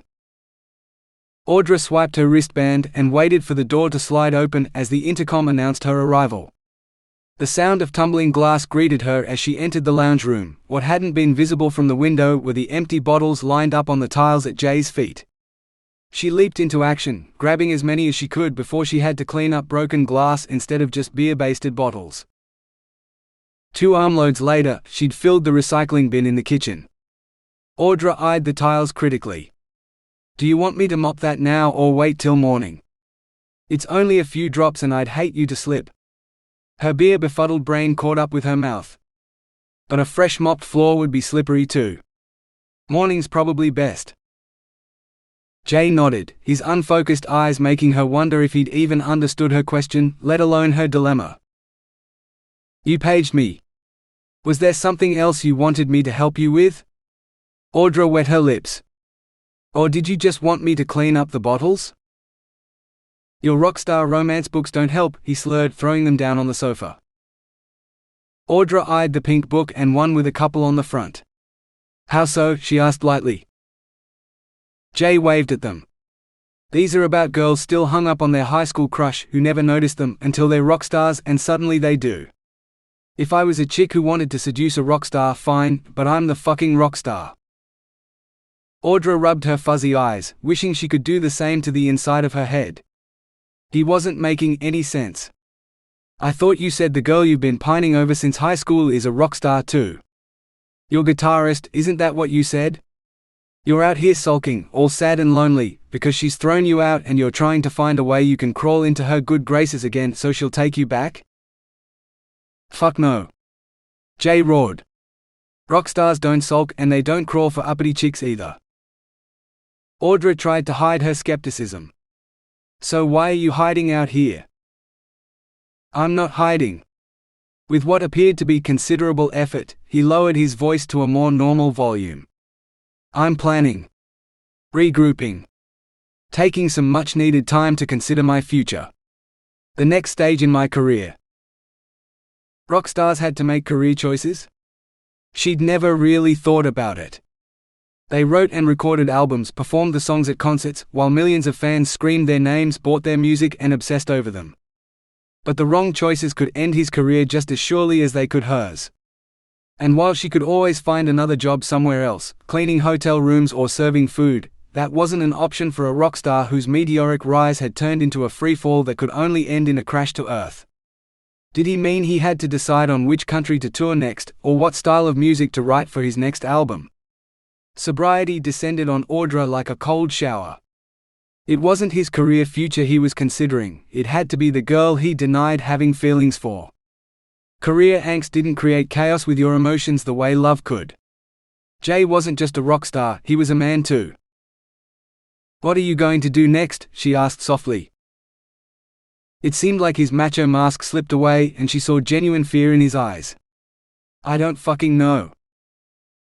Silence hung between them for a moment. In 2 strides, Audra crossed the room and hugged him. 1 minute she was safely, dispassionately ensconced on her own seat, the next she had her arms around a slab of miserable man muscle and she didn't want to let go. She had no idea how to disentangle herself from the crazy situation, but she knew her wristband would record every word she said. His arms encircled her far less awkwardly, though no less firmly. He emitted a muffled, "Thank you." Then he lifted his head and his eyes met hers. His mouth was so close and still slightly open, as if preparing to kiss her. Audra's lips parted to take a shaky breath, before she surrendered to her desire for Jay. "You know what'd make me feel even better?" Jay began, looking hopeful. "If you got your tits out. Then we could." Thank God his rockstar ego had broken the moment. "No. I'm sorry, Mr. Felix, but we can't." Audra took that as her cue to retreat a few steps before collapsing into her chair again, relieved to be on the other side of the coffee table from the mess of contradictions that was Jay Felix. "Bugger." His pause was barely perceptible. "Want a beer then?" She nodded silently. Better to wrap her lips around a bottle than do anything dangerous with them. 15. Morning light stung Audra's eyes and she cursed. She must have fallen asleep with the blinds open. She forced her eyelids up and blinked away the bleariness. This wasn't her room. It looked like Maxima. Uncurling her stiffened limbs, she rose from the armchair that had cradled her all night it seemed, as Jay's recounting of the all-too-familiar plots of those two romance novels had made her nod, then close her eyes until finally, she guessed she'd drifted right off into La La Land. Well, she could cross one thing off her bucket list that she'd never expected to achieve. She'd spent a night with a rock star. Jay Felix no less. And hadn't she hugged him for a moment too? She ran her fingers through her hair, hoping to smooth it out enough so that no one would know where she'd spent the night. Though sneaking out of Maxima at this time in the morning would probably give her away anyway. Audra almost made it to the door before she met Jay carrying a covered tray. "I ordered you breakfast." He seemed really proud of himself and not put out at all that she'd passed out on his couch. "I'm sorry," she began. He waved her into silence. "Nah, you looked wrecked last night. I asked if you wanted me to read you to sleep and you sort of nodded, so I cracked open that last," he coughed, "romance book you got me and started reading aloud. Haven't done shit like that since I was at school. Got to admit, it was a bit of a relief when you started snoring. Doesn't do much for my rockstar reputation, reading romance books." His eyes strayed to the sofa where he'd been sitting last night, and Audra felt a little smug to see that the book lay face down, open at a page well past the middle. So much for his reputation if this ever got out. Audra sighed inwardly. It wouldn't get out, it was her job to protect the VIP's privacy, no matter how many ridiculous things they did. Romance novels were barely a blip on the radar, from some of the whispered stories she'd heard in the staff dining room. "Speaking of which, I'd best grab some breakfast. Busy day of work ahead." She moved purposefully toward the door again. "But I got you breakfast. Look." He uncovered the tray and held out a sandwich on a plate. "It's for you." Audra smiled politely and continued backing away. "You can't say no to a bacon sandwich. Breakfast of rock stars." Jay started to look desperate. "Sorry, I don't like bacon. And I'm expected in the staff dining room." Audra escaped, jogging down the path until she knew she was out of sight of the villas. Only then did she take a deep breath. Bacon. Her kryptonite. Actually, any sort of pork. Ever since that field trip for uni, checking out the ventilation and odor management systems for the abattoir, and watching the live pigs get slaughtered and sliced and. She dropped to the ground, hoisting her knees up until she could wedge her head firmly between them. Breathe. Smell the brine in the ocean and the sand and the jungle and the. Had someone burned breakfast again? If Penny didn't leave that poor sous chef alone, he'd lose his job for sure. Better burned cinnamon than bacon though. Rising to her shaky feet, Audra continued on to the dining room. If she finished first, she might get a few extra minutes in the communal showers before one of the other girls tried to beat down the door. Hey, she could hope. Warm water caressing her skin for a few more minutes was the best she could hope for after all. 16. Jason climbed into the helicopter, irritated and intrigued and itching to get off the island. Hence the helicopter. Not that he was flying it, he left the difficult stuff to other people like the pilot. He knew the press release would go out today, telling the world about Chaya's farewell tour. His days as a hot rock god were numbered and it fucking pissed him off. And that girl, refusing him like he was a nobody already. Who did she think she was? She was a hotel maid for fuck's sake. Not a rock star or a doctor or even the hotel manager, but the girl who cleaned the floors and took out the rubbish. He wanted some solace from normal girls. The sort that swooned at his feet. Not made him read fucking romance books full of shit no rock star would ever do. Cook a girl breakfast? Put her pleasure before his own? Tell her stuff no self-respecting rock star would ever admit to feeling when there was enough alcohol in the house to deaden it? Shit, he needed a drink just thinking about all that emotional crap. The stuff crazy people told their shrink. He scratched his chin, or at least the hair sprouting from it. Could a rock star get away with a hipster beard? He was almost there. It'd be a shame to shave it off now. As they lifted off the helipad, he watched the hotel staff spilling out of a building hidden among the palm trees. His eyes zeroed in on the one person he'd recognize anywhere, the maid who'd fallen asleep on his couch. When she lifted her gaze to the rising plexiglass bubble, he deliberately turned away. Why hadn't he reported her? Called security or reception and had them remove her from his house? He'd even felt sorry for her and bought her breakfast, but she'd refused. What kind of girl refused to join a rock star for breakfast after sleeping with him? Well, sleeping in his house anyway. He'd pick up some girls in town and bring them back to the island for a few nights. That'd make him feel better. Let the maid know what she was missing out on. What was her name? Audrey. Like the fool's shepherdess, Jason fingered the tattooed words on his arm, a constant reminder of who he was. At least until Chaya fractured and they all went their own ways. Then what? Fuck, it was too early to be thinking about a future beyond the rest of the day. He wanted a drink. Then he wanted some damn accommodating chicks who'd do whatever he asked, because he was a rock star. He stared moodily out the window, where the clashing colors of red rock, aqua ocean, the muddy brown of rivers and the green swirls of vegetation marking the riverbanks looked more like an abstract painting than real land. Everything about this place was surreal, including the way all the rivers and inlets looked like tortured trees full of snakes. Next to them, the heart-shaped island that housed his hotel seemed nearly normal. Not that he could get away with rubbishing the town in the residents' hearing, though. He knew that already. One chance comment that ended up in the news could linger for weeks. Talk about hypocrisy. He could do whatever he liked to his appearance, get drunk and sleep with half the town's female population, and all anyone would say is that he was living it up in Broome because it was paradise. Say the town had a trippy river and he'd get hate mail. Beside the town helipad, he could already see the car he'd ordered. A brand new black four-wheel drive with air conditioning that could bring an Antarctic blizzard to the Kimberley. He itched to drive it. Maybe even take it off-road a bit. The helicopter bumped gently to the ground. Driving time. I'll drive up to the Pearl Farm myself and meet you there with the chopper later, he told the pilot as he slid to the ground, doubling over to stay out of reach of the still spinning rotors. Oh, and make sure they know I'll be bringing guests. He climbed behind the wheel of his new car and pulled the door closed, sealing himself inside with the new car smell. The cloying humidity could stay outside the glass as he drove with dreamlike precision to the morning haunt of all rock stars, the nearest pub. 17. So how'd your hot date with Serge go last night? Milk splashed out of Penny's bowl of cereal as she shoved it across the table. Audra stared at Penny. It wasn't a hot date. We just had a few beers, sat on the beach and talked.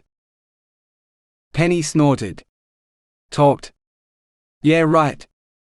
You're still wearing the same clothes you had on yesterday. Adam's threatening to strangle Serge because he won't stop whistling, and I know you didn't come home last night because I didn't hear your door. You must have been asleep then, Audra said lightly, rising to leave. Penny grabbed her wrist. I wanted to borrow your argan oil. I'm out and Patel loves to stroke my hair, but I went for a swim yesterday and the salt stripped it all dry. Come on, I know you had heaps the last time you let me borrow it. She smirked. Or are you saving it to grease up your lover boy? Yeah, maybe I am, Audra snapped, yanking her arm free. Last time Penny had borrowed the bottle, she'd used a third of the expensive stuff, and she certainly hadn't paid for it. Audra had no intention of being so gullible a second time. She wasn't sure when she'd be able to afford more for herself. So no, you can't use it.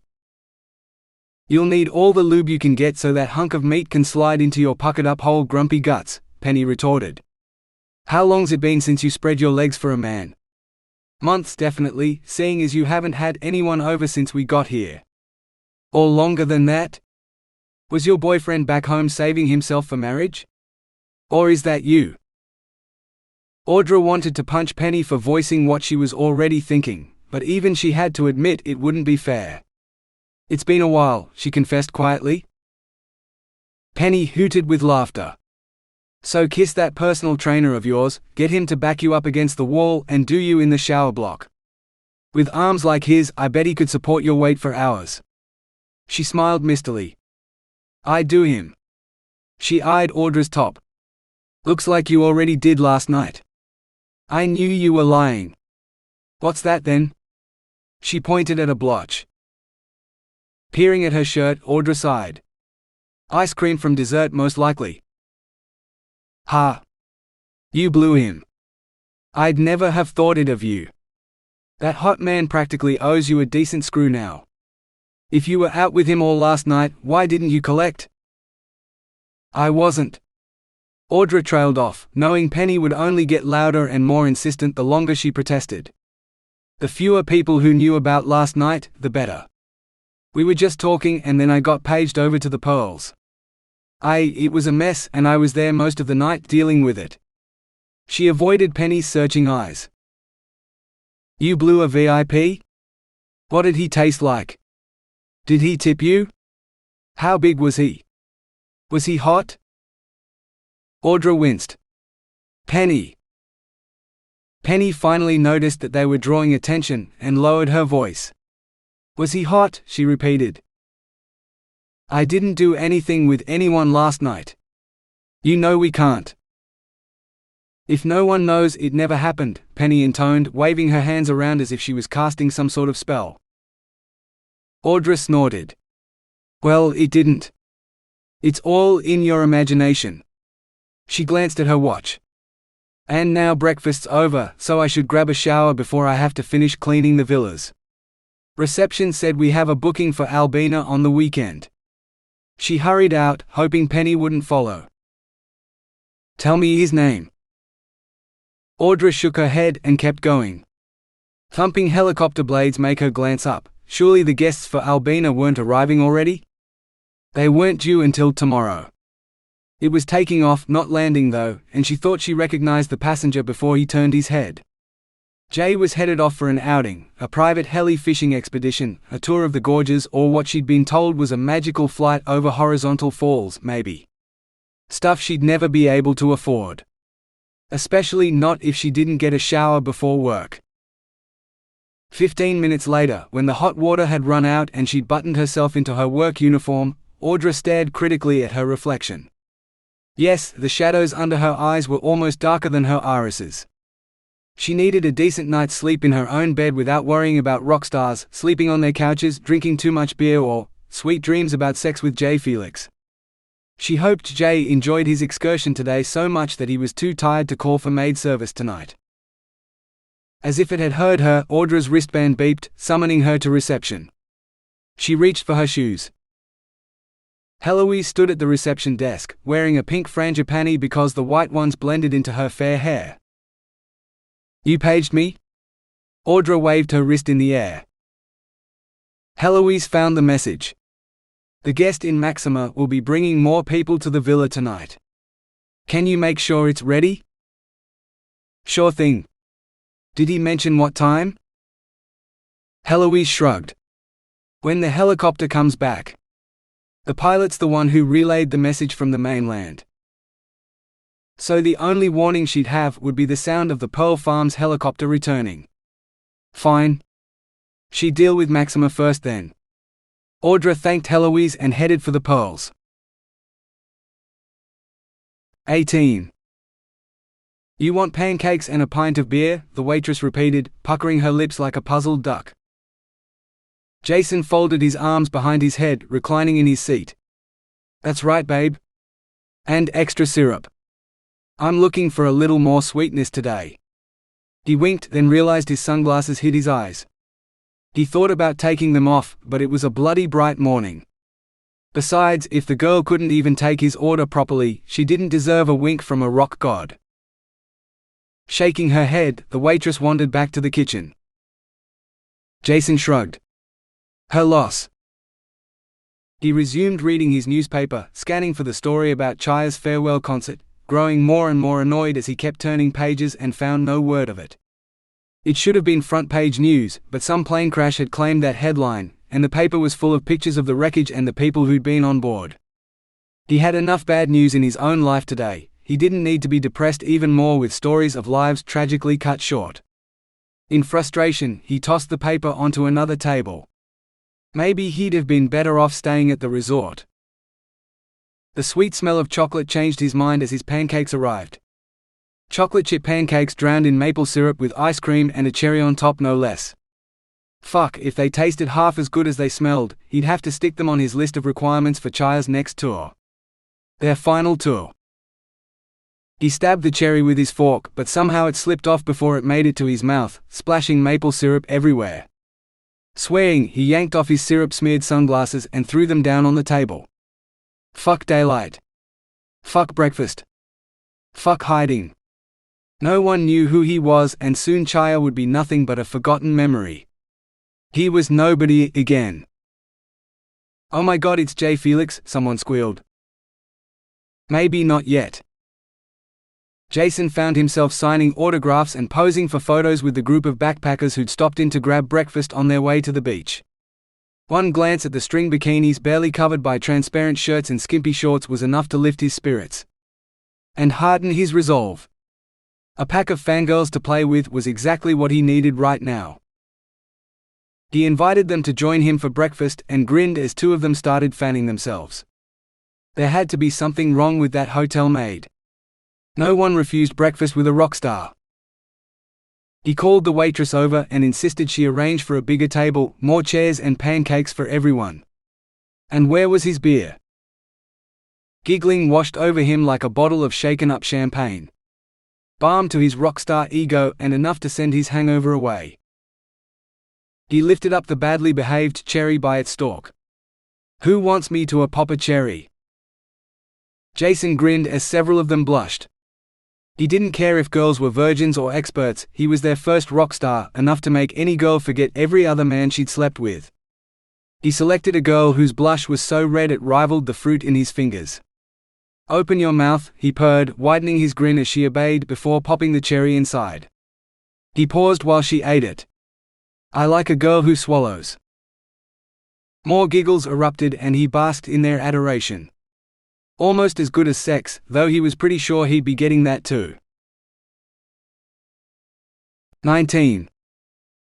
Fresh towels, fresh linen, fresh milk, replacing the plundered contents of the refrigerator. Audra hummed to herself as she worked, wanting to make sure Maxima glowed like the pearl it was for Jay's VIP guests. Foreign VIPs gave tips, which were an always welcome addition to her income, and if she could get one or more of them to put in a good word for her with Annette, she'd be one step closer to the off-season position.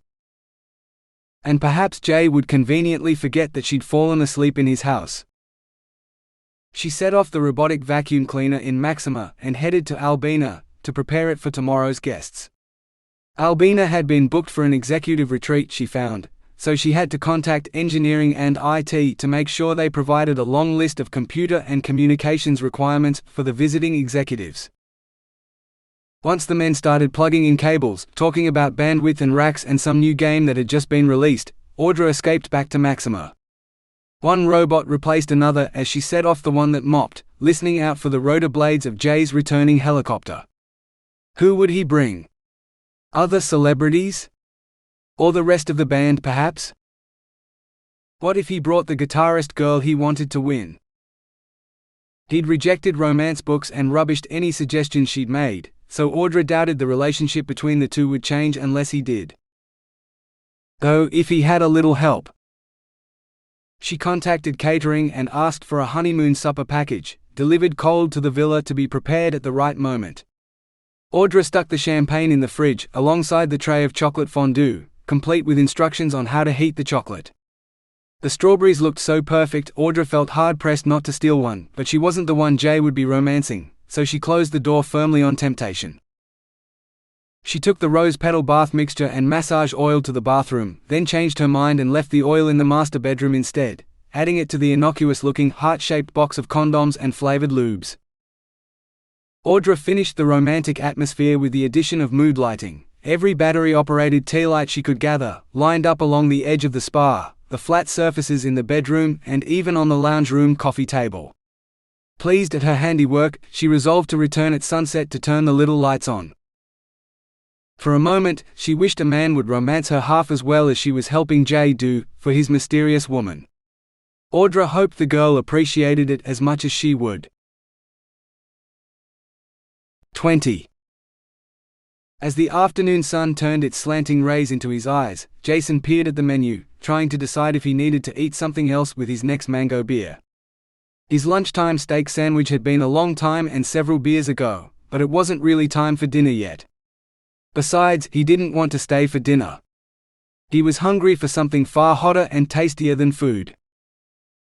He'd narrowed his harem down to 4 girls, after some had deserted him to go to the beach or other tourist shit. 3 blondes and 1 brunette, though he was pretty sure they were all natural brunettes. Not that he cared about their hair. One of them seemed to be reading his mind because she met his gaze and then slowly, deliberately, started sucking on her empty beer bottle. He felt his shorts grow tight as half the bottle vanished into her mouth. Another girl's hand landed on his thigh, so close to his hard-on, he was certain she could feel the heat of it. "You're a big boy, Jay," she whispered. "Would you like some help taming that beast tonight?" Jason flashed his best rockstar smile. No girl could tame him, but he'd have a lot of fun letting her try. "So is it true? Chaya's breaking up and it really is their last tour." Irritated, he glared at the girl who'd spoken, but she didn't seem to notice his displeasure. The bottle came out of Blowjob Girl's mouth with an audible pop. "What? You're retiring? But we all love your music so much. You can't quit. Don't you love your fans, Jay?" The hand on his thigh abruptly pulled away. "Why do you want to retire?" Fuck. He didn't want to retire. He wanted to be a rock star until the day he died, and enjoy good booze and good company every day of his life. Rock stars didn't talk about their fucking feelings to chicks, they just wanted to fuck to forget they had any feelings other than physical ones. After a day of drinking himself into a state where he could forget about his impending retirement, now these bitches had brought his despair back with a vengeance. Well, fuck them. Or not. He wouldn't anyway. They could go screw some of their backpacker buddies. Any desire he'd felt for these girls had died. "I need a piss," he mumbled, jumping up. He swayed a bit, then righted himself and stumbled in the direction of the bar's bathrooms. He relieved the considerable pressure in the men's room, glad that none of the nosy girls had had the guts to follow him in there. "Hey, I know you. You're Jay Felix." "Shit. Wow. Heard about your retirement, man. It must feel pretty awesome to be retiring at your age. What are you planning on doing? Shacking up with some hot Sheilas and living it up for a bit?" Fuck. What kind of bloke thought he could talk to a guy while he was pissing? Fucking rude, that's what it was. "Something like that," Jason mumbled, tucking his tackle away. He shoved through the door and strode to the bar. What was wrong with people? His plans were none of their fucking business. Why couldn't they see that? All he wanted was a bit of sympathy and distraction, and to take a piss in peace. Was that too much for a man to ask? The maid at the hotel had understood. She'd looked sad, like she felt his pain, given him a hug and not protested when he'd stared down the front of her shirt at her tits. Admittedly, she hadn't gotten them out for him, but she'd still shown more sympathy than anyone else. And those perky tits. Why the fuck was he here after some random nosy chicks when the one he wanted was at his hotel? He just needed to persuade her to get over her inhibitions and sleep with him. Maybe if he bought her a present and then got her drunk, she'd agree. What was taking the bartenders so long to serve him? He held up his hand to catch the older bartender's eye. "Yes, sir?" "Finalize the bill for my table. I'm closing the tab." "Yes, sir." She paused. "A receipt, sir?" "Nah." Shit, he needed a present. He thought of the hotel maid and her Cupid's bow lips kissing the top of a beer bottle last night. More than once, he'd caught her closing her eyes and humming as she savored the taste of the sweet brew. "Get me a case of your mango beer to take home, though." She beckoned to one of the glassies and he returned less than a minute later, carrying a carton. Jay nodded his thanks, hoisted the box onto his shoulder and headed out to his car. He shoved the box in the back seat and slid behind the wheel. Jason gunned the engine, then crunched the car into gear. Now he remembered what had gotten into him last night, why he'd begged the girl to stay. It was all that pent-up passion inside her. He could see it in every sip she took of her beer, every time she glanced at his bare chest. Of course he'd taken his shirt off. He knew what the sight of his six-pack did to women. She played her part in life as well as he did. Showing one thing while feeling another. Always putting on a show. But she'd seen through his act just as he'd seen through hers. He wanted to be the one to shatter that brittle shell, so she could shine like a fucking beacon. The only girl he wanted in his bed tonight was Audra. Shit, he even remembered her name. It had to be love. Jason slammed his foot down on the accelerator and screeched out of the parking lot. He had a helicopter to catch and a woman to romance. 21. What in hell did you do in here? Audra surveyed the grisly scene in the gym. It looked like there'd been a bloodbath and there were suspicious red splatters on the ceiling too. Where are the bodies? Serge coughed. He's resting in his room and his girlfriend's tending to him. Audra waved her arms at the blood-soaked walls and floor. One man lost this much blood and he's still alive? It's not all blood. Audra sighed. Does Annette know about this? He nodded.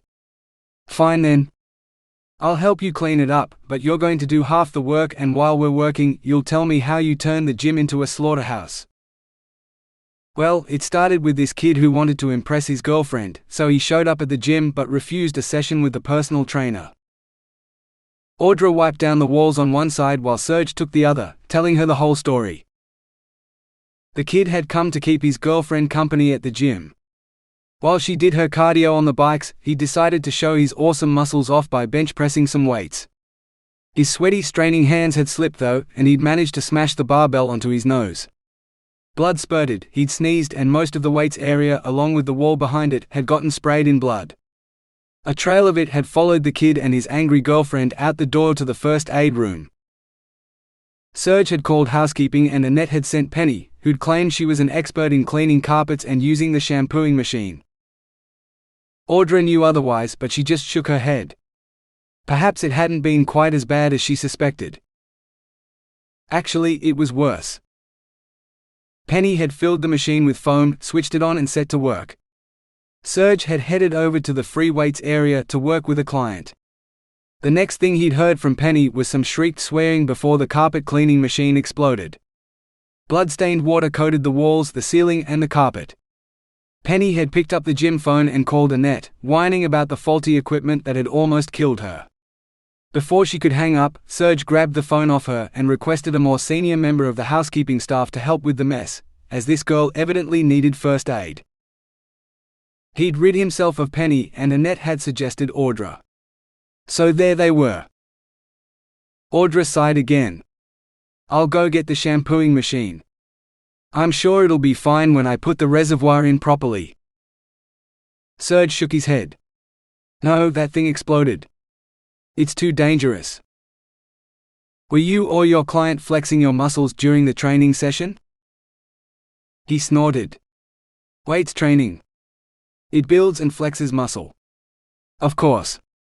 I'll show you if you like. He dropped his cleaning cloth and took an eager step toward the dumbbells. Audra waved him away. I believe you. Some other time maybe. Penny's easily distracted. She probably put too much shampoo into the machine, wasn't watching the foam and the pressure popped the reservoir. It's not the first time it's happened, though it wasn't quite as messy then. Together they finished cleaning the gym with the now operational carpet shampooer and switched the gym sign from open to closed while the carpet dried. Afterwards, they walked back to the staff accommodation together to shower and change into their civilian clothes for dinner. When they met again outside, Audra eyed his wet hair and her thoughts strayed to what would happen if she took Penny's advice and shared a shower with Serge. She'd never done anything aside from wash in a shower before, given how both hot water and shower time had been rationed at home in a house with 7 people and 1 bathroom. Serge gave her an exaggerated bow. "I owe you my eternal servitude for saving me from that mess." "Don't you mean gratitude? You know you're grateful for what I did? Servitude is like slavery, and that was abolished years ago." He waved a hand airily. "Either. Both. If you ever need a favor, just ask me." He grinned. "Now the least I can do is take you to dinner." Audra laughed. "The finest the staff dining room has to offer, I'm sure. I wonder what's been burned tonight." Mango chicken, as it turned out, and they talked and laughed through the meal as easily as if they'd known each other for years. Scrubbing blood off a ceiling together evidently did that to people. After they were finished, Serge wanted to check on the dampness of the gym floor, so Audra bade him good night and headed back to the staff accommodation on her own. She glanced at the empty helipad, wondering if the pumping music and the shriek of the shampoo machine had drowned out the sound of Jay's return to the island. She hoped he was safely ensconced in his villa, entertaining his guest. If he needed her, he'd surely page her, but her wristband had remained mercifully silent since Serge's emergency call just after lunch. Hoping to get an early night, Audra trudged back to her room and locked the door. She figured she'd check her emails and messages on her laptop, then go to sleep. Most of the messages were advertising, so she scrolled down the list, deleting as she went, until she came across an email from her sister, Sam, asking if she'd be free for an online video call. She'd sent it 20 minutes earlier, so Audra quickly responded that she was free now, if Sam wanted. 5 minutes later, Sam's excited face filled her screen. Guess what? Thinking of her conversation last night with Serge, she said, "Mum finally won the lottery?" Sam giggled. "She won $30 last week, her first win in months, but no, she didn't win the jackpot, even though Mum still buys a ticket every week. No better than that." Audra couldn't think of anything better that she'd want to voice to her 15-year-old sister. "I don't know, Sam. Josh kissed me today." "Oh, but that's not your first kiss, is it?" Sam rolled her eyes. "No, of course not. I'm 15, not 10. But it's my first French kiss with the captain of the Year 10 basketball team. And he didn't drool much." Audra fought laughter. "So this Josh is a good kisser?" "Well," Sam scrunched up her nose. "He wasn't at first, but we got better with practice. He only licked my nose once. After a while, like all of lunch, my tummy felt all fluttery. Almost like I was in love." Tad laughed and said it was all the saliva exchange making me sick, but he's just jealous. Maybe he's right though. Does kissing make you sick? Because I can't be in love with Josh. Or first love. Audra couldn't hold back a happy sigh. Why not? Love's not something you can control. It just sort of creeps up on you, wrenches at your heart and breaks it when he leaves you. Sam groaned. I'm so not a kid anymore. I'm in love with Jay Felix. Kissing Josh doesn't make me anywhere near as hot as kissing Jay would. I mean just kissing his poster. She blushed. Audra fought to find the right words. Rockstars like Jay aren't worth your time, Sam. He wouldn't notice normal people like us over his enormous ego. Even as she spoke, she knew it was a lie. Jay had poured out his heart to her, read her a story, and even ordered her breakfast. He was worth her time, and not just because she got paid for it. Don't pin your hopes on something that'll never happen, she finished lamely. One day it will. Ooh, they announced concert dates for Chaya's next tour. Jay's coming to Perth for their farewell tour next year. Guess that means he won't be a rock star anymore, and I'll have even more of a chance. Do you think if I? Sam continued, but Audra stopped listening. Chaya's farewell tour. The missing pieces fell into place. No wonder he kept insisting he was a rock star. When Chaya broke up, he'd be just an ordinary bloke again. No longer rock royalty. He was running out of time to impress this girl with his rock star charms. Poor Jay. Audra hoped the fondue she'd left would help. To lose your identity and the girl you loved all in one hit would be quite a blow to anyone. If he needed help with anything. Audra's eyes darted to her ID, but the display was still dark. She wasn't wanted in Maxima tonight. So what do you think? Audra blinked. I'm sure, she replied, hoping it was the right thing to say. Sam cheered. Awesome. I'll pay you back, I promise. Tickets go on sale for the concert tomorrow, and if you're coming, then you can drive us. The Chaya concert? Yeah, okay. Standing in the audience, watching Jay and his band perform for the last time. As long as he didn't spot her in the crowd, it would be fine. The tickets wouldn't come cheap though. There goes this week's pay, she thought. After a few more minutes of small talk, Audra ended the call and closed her aging laptop. She could ask Jay for tickets. Maybe even the chance to go backstage. She wouldn't ask for herself, but she'd do almost anything for Sam. The worst he could say was no, and then she'd just buy them like she'd planned. But she'd have to do it tonight, before tickets went on sale in the morning, because if it was anything like other Chaya concerts, they sold out fast. Audra slipped on her shoes and headed for Villa Maxima. 22.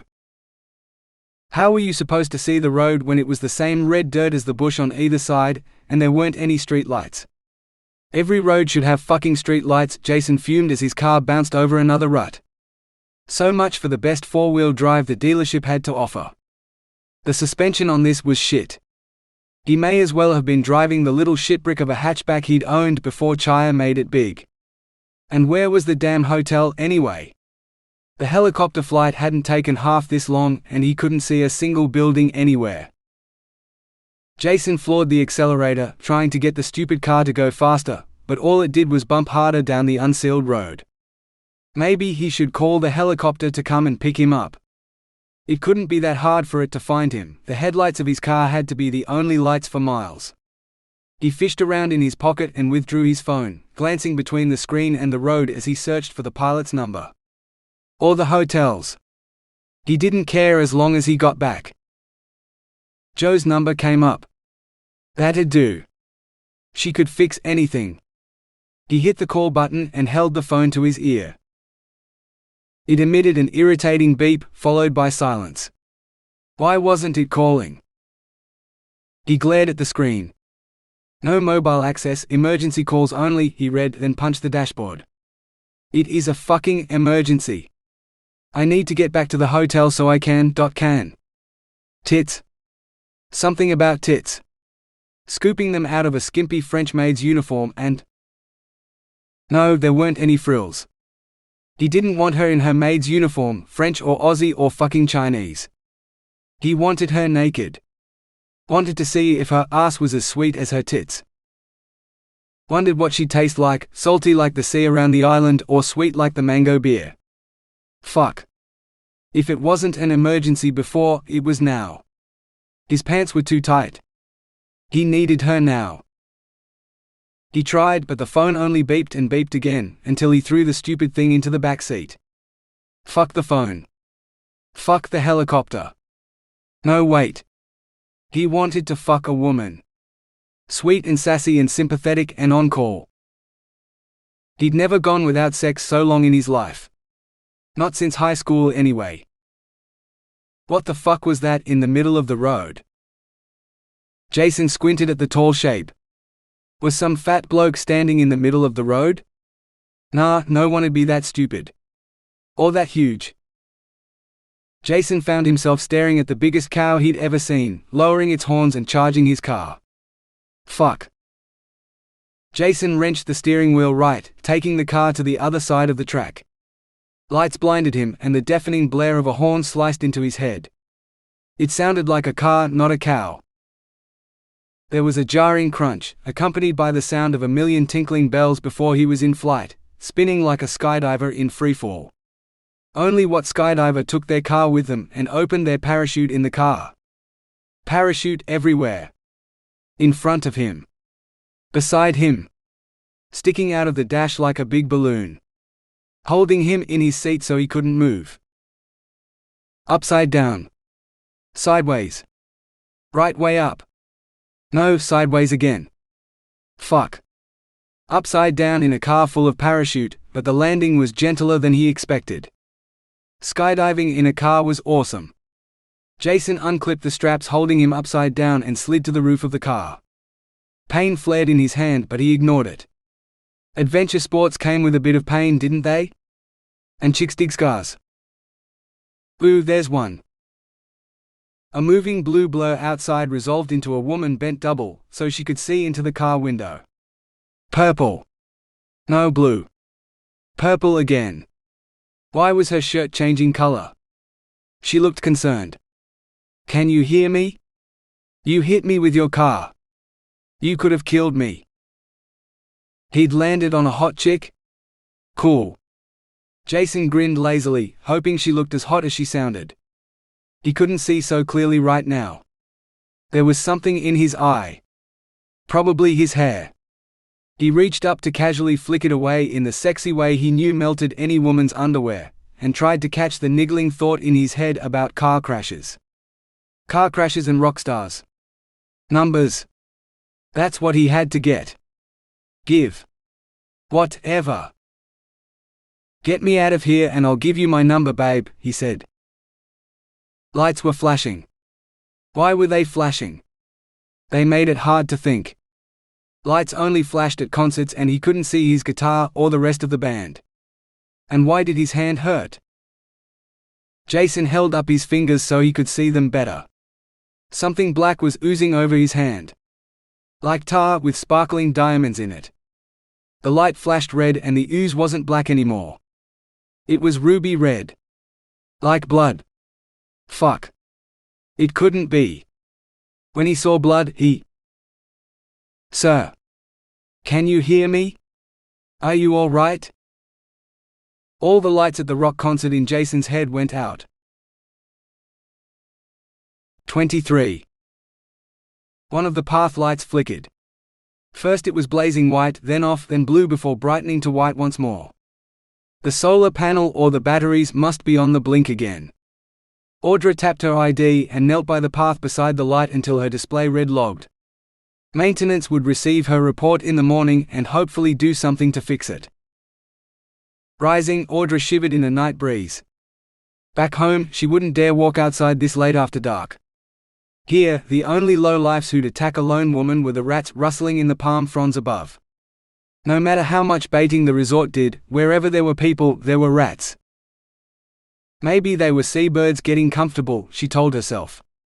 That's what she usually told the tourists, but she didn't believe it. She'd only seen a handful of rats in her time here, but for everyone she saw, she knew there were a dozen more watching. So much for paradise. She took the long way round, circling Maxima to see which lights were on, but the whole villa was dark. Even with the blinds drawn in every room, some light should have leaked out the edges. Unless Jay and all his guests were asleep, or they were only using the romantic tea lights she'd left in the house. Audra stopped dead. What if the romantic lighting and all the other stuff she'd arranged had worked for him? What if Jay and his lady love were getting it on in the villa right now? She didn't dare interrupt them. She forced herself up the steps to the door. The scanner wouldn't allow her entry if he was inside, and there were protocols in place if the guests were in bed. If all the guests' wristbands stayed in bedrooms for more than 10 minutes, they triggered the electronic version of a Do Not Disturb sign on the door. The guests could set that manually too, though none of hers ever had. She'd expected the hotel to be full of couples having kinky sex, but she'd never encountered the signs in use. Maybe the time for kinky sex was the wet season, not the dry. She'd find out when she got the permanent job here. Gritting her teeth, Audra scanned her ID at the door, rocking on her feet as she waited to be told to go away or alert the guests that housekeeping was at the door. The door hissed open. No one was home. Audra hesitated on the threshold. Entering the house now, when she was off duty and he hadn't called for maid service, smacked of an invasion of Jay's privacy. What if he was out for a nighttime walk on the beach with someone and he brought her back here, only to find a maid he hadn't called for in his villa? Talk about killing the mood. She'd gone to so much trouble to help him too. Besides, who was she to ask for favors from someone as famous as Jay? He probably got asked for free tickets to his shows all the time and was sick of it. How would she feel if someone asked her to clean their house for free? A couple of concert tickets cost a month's worth of house cleaning. Good thing Jay wasn't home. Silently wishing him and his partner good night, Audra headed back to the staff accommodation to sleep. She'd have to be up early to get the best tickets before they sold out. Front row at one of his concerts was the closest she'd ever get to him, and she'd be satisfied with that, damn it. Even if she dreamed of more, who was she fooling? He'd never be hers. 24.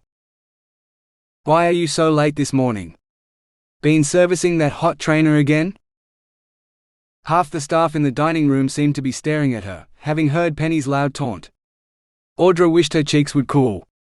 There's nothing going on between Serge and me, she hissed, seizing a bowl and filling it with far more yogurt than she could eat. Servicing the lonely VIP instead? I hope he pays you extra for that. Audra slammed her bowl down on the table. Yogurt flew everywhere, including on Penny, but Audra didn't care. I'm not sleeping with anyone on this island. No guests, no staff, no one. Enough already. She felt sick. She wasn't sure she could eat anything now. Snatching up her yogurt-splashed banana for later, Audra turned on her heel and left the dining room. Penny's final taunt followed her. No wonder she's so bloody grumpy. Frigid and frustrated. Muffled laughter wafted out the door, but Audra didn't turn to see who'd sniggered along with Penny. Audra clenched her fists at her sides, wishing she'd done more than spill yogurt on Penny. She wanted to punch the bitch, rip her hair out and enjoy seeing her lying lips bleed. It was like being in high school again. She shouldn't let the bitch get to her so much, but Penny reminded her of the snarky teenage girls she'd gone to school with. She ran full tilt into a wall of muscle. Fancy running into you this morning. Serge didn't seem fazed by the collision. In fact, he was grinning. Did you think any more about my offer of servitude? He peered at her face and his grin faded. What's wrong? Penny, Audra bit out. She's telling everyone who'll listen that I've slept with you and the VIPs in the Pearl Villas. If Annette believes her, I'll lose my job. Serge patted her shoulder awkwardly. I came by last night to thank you again, but you were Skyping with your sister, I think, so I didn't want to disturb you. I'll set her straight. You won't need to worry about her again. With a grim look in his eye, he marched toward the dining room. Oh shit. Audra was torn between stopping him and watching Penny's embarrassment when he accused her of being the lying sack of shit she was. Penny wouldn't take her viciousness out on Serge though, no, she'd wait for lunch and make Audra's day hell. Audra quickened her steps away from Penny. If she managed to get all her morning duties done early, maybe she could be in and out at lunch before Penny made it to the staff dining room. Give the girl someone else to focus her anger on. Now for the big question, should she do the pearls first or let Jay and his guests sleep in while she dealt with the common areas? Pearls last, she decided. There was less chance of running into Penny in the villas, so she'd leave them until last as the most pleasant part of her job. As long as Jay hadn't spread the chocolate sauce across the rug and the sofa, it could well be the highlight of her day. She vacuumed and polished, emptied bins and restocked minibars, all the while humming songs from Jay's latest album. The ticket website had been playing the tunes the whole time she'd been on there, handing over almost a week's pay for her and Sam to see Jay sing and dance live on stage. It'd be worth it though. It was Chaya's farewell tour after all, and they'd be close enough to the stage to see Jay's face. And he'd be able to see hers, if he even noticed one among the thousand-strong crowd. It didn't matter. She'd seen him at his lonely worst. At the concert, she'd undoubtedly see him at his performance best. When everything else was done and she'd paused to eat her breakfast banana, Audra straightened her uniform and marched around the lagoon to the villas. Albina was easy, having cleaned and prepared it yesterday. All she had to do today was tidy the mess left by the IT guys and add the list of welcoming touches. Fresh milk, fresh flowers and the welcome fruit basket. Carrying the basket proved the greatest temptation as the scent of ripe guava taunted her every step. Audra glanced at the clock on her ID. Only an hour until lunch. She had to hold on until then and load up a bowl of fruit salad. That'd fix her fruit cravings. Satisfied with Albina, Audra loaded her trolley with fresh towels and toiletries, and wheeled it to the bottom of the steps to Maxima. Now to see just how good a night Jay had had with his guest. Audra added an extra packet of cleaning cloths to the top of her stack of towels and took a deep breath. One swipe and the door shot open just like last night, and Audra exhaled in relief. Jay and his lady were already out, enjoying the island and all the activities it had to offer. Maybe they'd gone snorkeling or diving with Hannah. Audra headed for the bathroom first to set down the towels, but found yesterday's stack still sitting there untouched beside the bath oil. Evidently Jay hadn't needed the spa to seduce his songwriter. The rock star was smoother than she'd expected. What she'd give to run her tongue over some of his smooth skin as he did the same to her. Pressing her fingers to her cheeks to cool her blush, Audra left the towels in the bathroom and headed for the kitchen. The fondue set would need to be washed for sure. She was greeted by an immaculate kitchen, complete with the untouched fondue platter in the fridge. The note she'd left, telling him to page Maid services through reception if he needed assistance with it, had wickered up the moisture in the fridge, so the soggy paper stuck to the side of the bowl of strawberries. Strawberries that looked just as inviting as they had yesterday. Audra firmly closed the door. She couldn't take them now any more than she could yesterday. No spa and no strawberries, chocolate or champagne. Maybe the massage oil then? Holding her breath, Audra tiptoed to the bedroom, expecting to see the disarray only a night of wild, passionate sex could bring. Yet she stopped dead in the doorway. The crisply made bed was just as she'd left it. A quick check confirmed that all the beds in Maxima were equally untouched. So much for her efforts or Jay's guest. He hadn't returned to the villa at all. A whisper of worry crept into her heart. Was he all right? Had he and his guest simply drunk too much and passed out on the beach instead of in the house? Or had he chosen to stay in town instead of returning to the island? Maybe he'd call the resort to have his things packed up and sent home to him, wherever home was, and he'd never return. She felt a twinge of disappointment at never seeing him again. Audra lifted the phone and called reception. She waited for Heloise to purr a greeting before she blurted out, "The guest in Maxima. Is he on the island?" What if the sharks had gotten to him? Most of them weren't all that big, but they could still bite, and if he'd fallen into the lagoon drunk, he might not have been able to crawl out again. "You want me to check his ID?" Audra wet her lips. "Yes. Check if he's on the island and where his ID was last recorded." Audra heard Heloise's perfectly manicured nails click across the keyboard, and wondered what color they were today. No, the last scan is yesterday morning when he walked through the gate to the helipad. Nothing since then. He doesn't seem to be anywhere on the island. A pause. Is there a problem with Maxima? Audra shook her head violently, then realized Heloise couldn't see it through the phone. No, just that his place looks like he hasn't been here since I cleaned yesterday, so I wondered if he'd checked out. She took a longer look around his bedroom. Actually, it looks like all his luggage is still here too. Thanks, Heloise. Audra ended the call, wondering why she felt so saddened. She forced herself to swallow down her disappointment at not seeing Jay. It wasn't as if she knew Jay very well, and he was certainly a demanding guest. She should be happy he wasn't back yet. Well, her workday just got easier. With her morning tasks complete, she had time for a coffee and perhaps even some cake before lunch. If she was lucky, the cooks would let her have the fruit salad early. She was starving. Telling herself that everything would work out for the best, she hurried to the staff dining room. Everything would be fine if she hadn't skipped breakfast. She wouldn't do that again. 25. Jason woke up handcuffed to the bed. He recognized the cold touch of steel around his wrist, and reached out with his free hand for the sexy dominatrix who'd shackled him. His desire stirred instantly at the thought, but his fingers closed on nothing but cold cotton and air. Where was last night's chick? He pried his eyes open and light lanced his retinas, so he forced them shut again. Fuck, who'd unleashed a jackhammer in his head? He needed a beer. No, a bourbon. Yesterday he'd had beer. He'd never drink the stuff again. Only bourbon and vodka in future. A persistent beeping irritated him. Slow and steady, like a heartbeat. Jason cracked one eye open, just wide enough to take in the room. He was lying in a single bed. A hospital bed, handcuffed to the railing. What the fuck? He tugged at the handcuffs, which looked a lot tougher than the ones he'd played with in the past.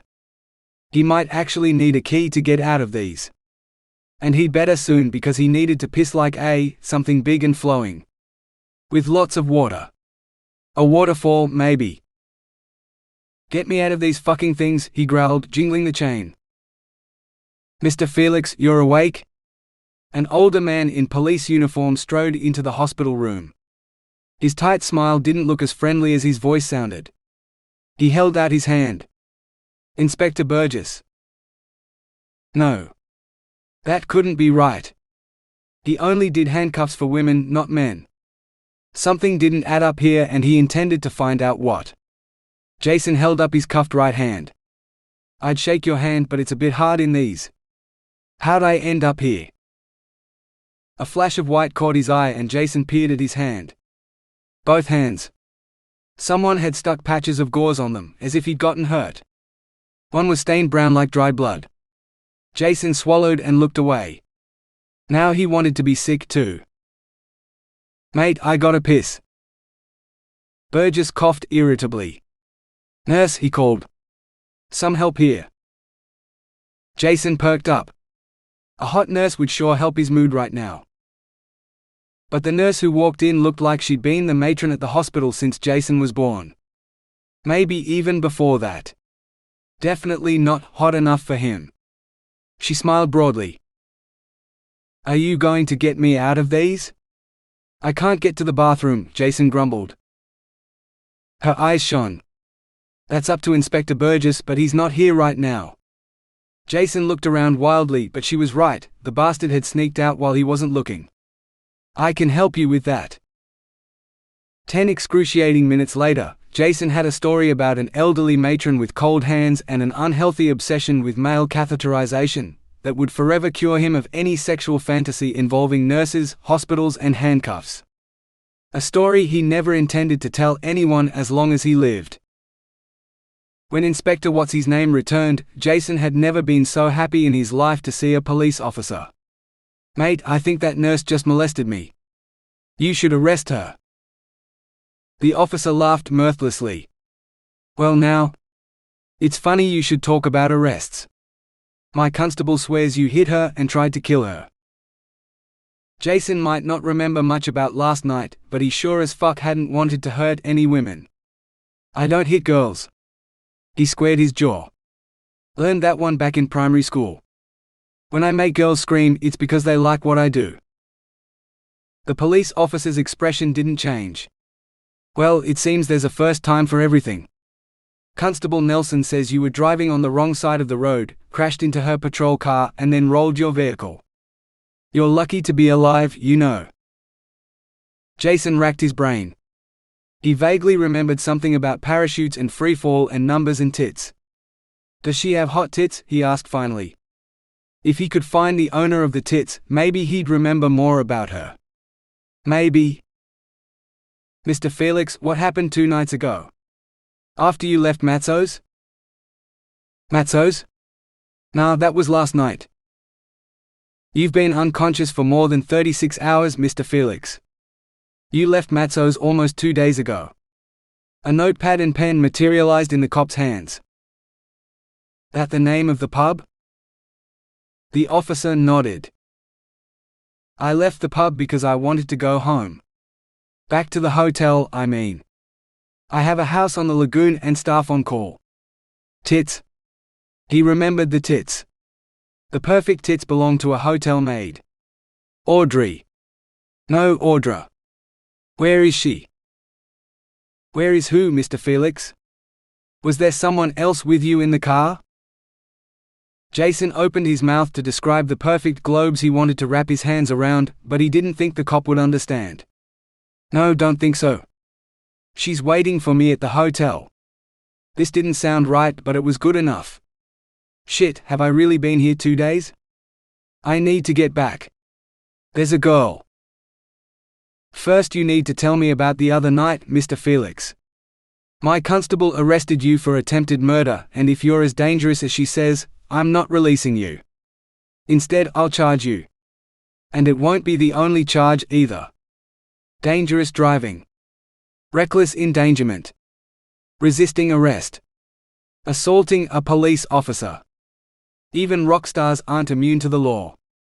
Especially not when it comes to bashing police officers.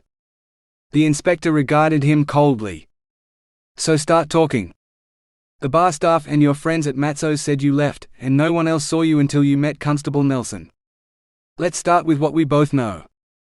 You were driving in your Land Cruiser, he prompted. Driving? My new car. Right. I left the pub with a carton of mango beer because she likes that. I wanted to get back to the hotel. It was a really long drive. It got dark and the road just kept going. I couldn't find the hotel, so I just kept on driving, figuring I'd find something eventually. Someone attacked me. Jason squeezed his eyes shut, trying desperately to remember. A cow. Big brown one. Bigger than me. Came right at the car like it wanted to gore me through the windscreen. Would have killed me. So I swerved out of the way. There were lights and a crash and blood.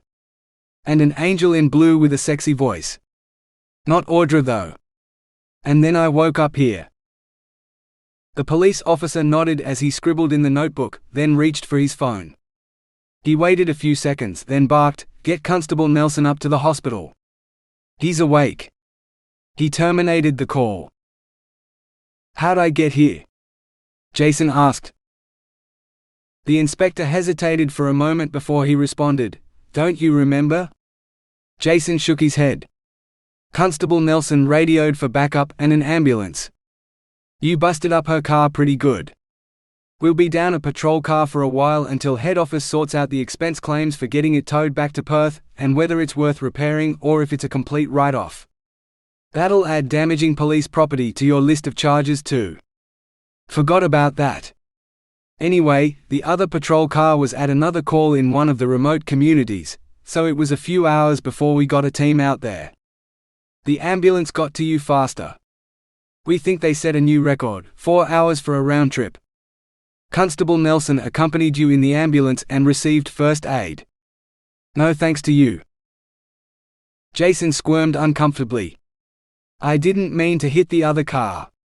I hadn't seen anyone else for miles, and when that killer cow came at me, I only thought about getting away without dying. Didn't notice the lights until it was too late. Silence swelled between them. When can I go back to my hotel? Jason asked, hearing his voice sound depressingly forlorn. Damn it, he'd felt bad enough when he started driving. And when he woke up. Now, he'd almost killed a cop when he should be curled up in bed with Audra. When I say so, Mr. Felix, and not before. The inspector rose. Ah, here she is. Is the bastard really awake? A woman demanded. Have you charged him with attempted murder yet? I want you to yank his license so he'll never ever drive again. If that crash didn't kill him, he'll be a danger to every officer and driver till the day he dies. Drunk as a ditchy he was. An angry policewoman with a sexy voice that Jason remembered walked into the room. No, an off-duty police officer.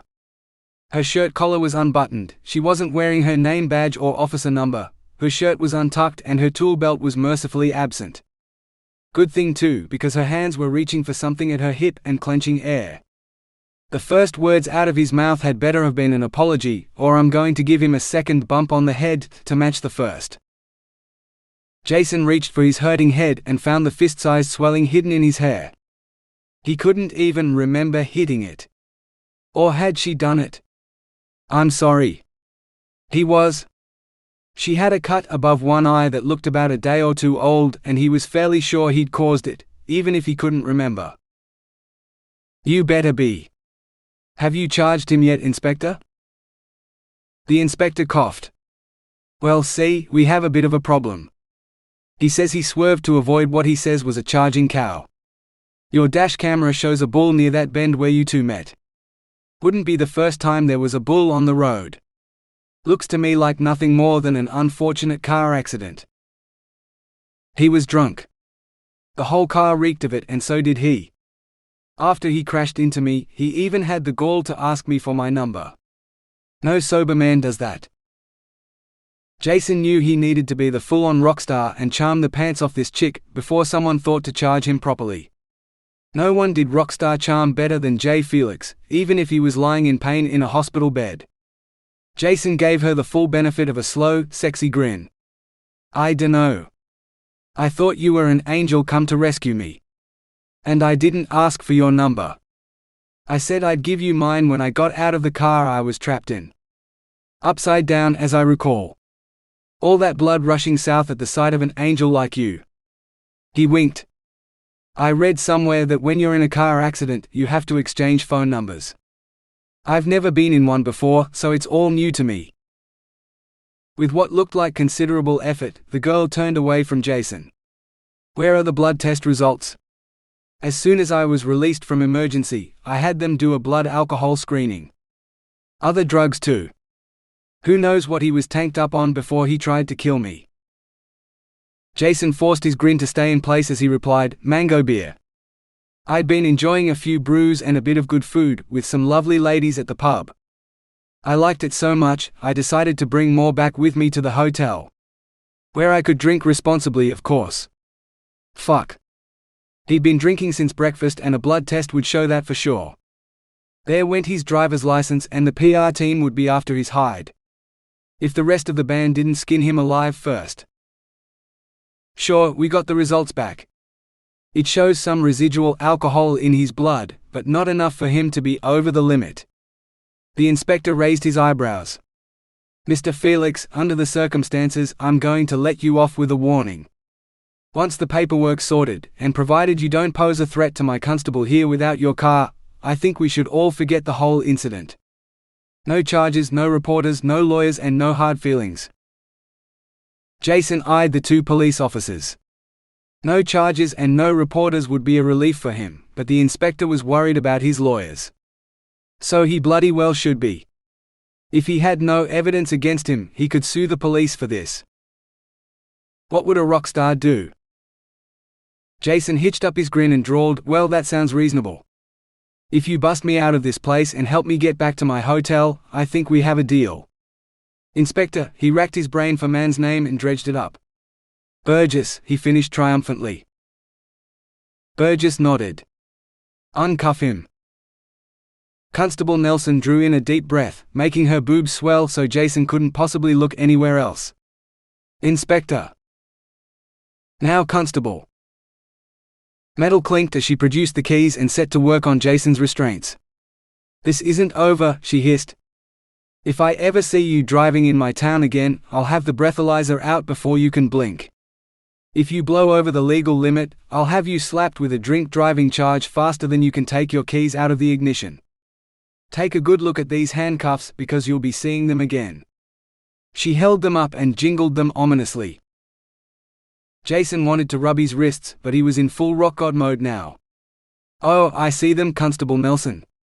But next time you use those on me, make sure you're wearing your sexiest underwear, because you'll need to be at your best when you go to bed with me." He winked again. "I've never slept with a real policewoman before, and first impressions stay with you forever, you know? I am pretty unforgettable after all." She turned bright red and couldn't seem to formulate a reply. "Thanks for coming in, Constable. You enjoy your days off." Inspector Burgess dismissed her. She nodded curtly and left. Burgess dropped his tone so it wouldn't be heard outside the room. "She's a good officer, Mr. Felix. If she said you were drunk, you're a lucky son of a bitch you had time to sober up before she thought to breath or blood test you. Not to mention the blood transfusions you had while you were unconscious. Diluted your blood alcohol quite nicely, I'll bet. Next time she won't make the same mistake. And neither will I. You put one foot over the line of the law in my jurisdiction again, and I'll have you in the lockup. You won't get a nice private room like this. Not even a pillow. And most of the guys we have in the lockup are in for drunk and disorderly, violent crimes. Looking for a fight and someone else to beat up. So you'll have a roommate from hell. And my first call will be to the press. All the money and lawyers in the country won't get you off. Are we clear? Jason nodded. He understood all right. But you're busting me out of here, right? No more nurses molesting me? Burgess flashed a feral smile. Sure. As soon as we're done with the paperwork. 26. Audra finished restocking the milk and coffee in Albina, trying to hide her shock at how much the executives had consumed in less than 24 hours. Between them, they'd consumed enough caffeine to stay awake into next week. What was wrong with these people? Shaking her head, she turned her trolley toward Maxima. Empty Maxima, she already knew. She didn't want to go inside the lonely villa. Last night she'd seen the photos on social media of Jay drinking and enjoying himself with some of the tourists in town. He'd evidently decided the loneliness and isolation on Romance Island weren't for him, and he'd stayed in town. Probably shacked up with half a dozen of the bikini-clad tourists from the photos. Always the rock star, up for a good time. It made the last day of her work week much easier. In exactly 10 minutes' time, she'd end today's shift and start 2 much-needed days off, during which she intended to finish her job application and submit it before the deadline on Friday. Only 4 days away. There was a weather station with her name on it waiting for her next year, she was certain of it. No more cleaning floors or dealing with unruly guests who invaded her erotic dreams. She swore nothing would make her miss this year's deadline. Nothing. Her wristband beeped and she glanced at the display. Urgent call. Reception. The phone in Maxima was closer, so she swiped her ID and entered the villa. Picking up the phone, she punched in the number for reception. Heloise, it's Audra. You said it was urgent? It is. He refuses to speak to anyone but you. Putting him through now. Audra's heart sank. It had to be Tad. She hoped he hadn't hurt himself yet. A male voice cleared his throat. Tad, she began. Tell me you haven't done anything stupid. Please? A snort. It's Jay, not Tad. Far more self-assured too. Not to mention sexy.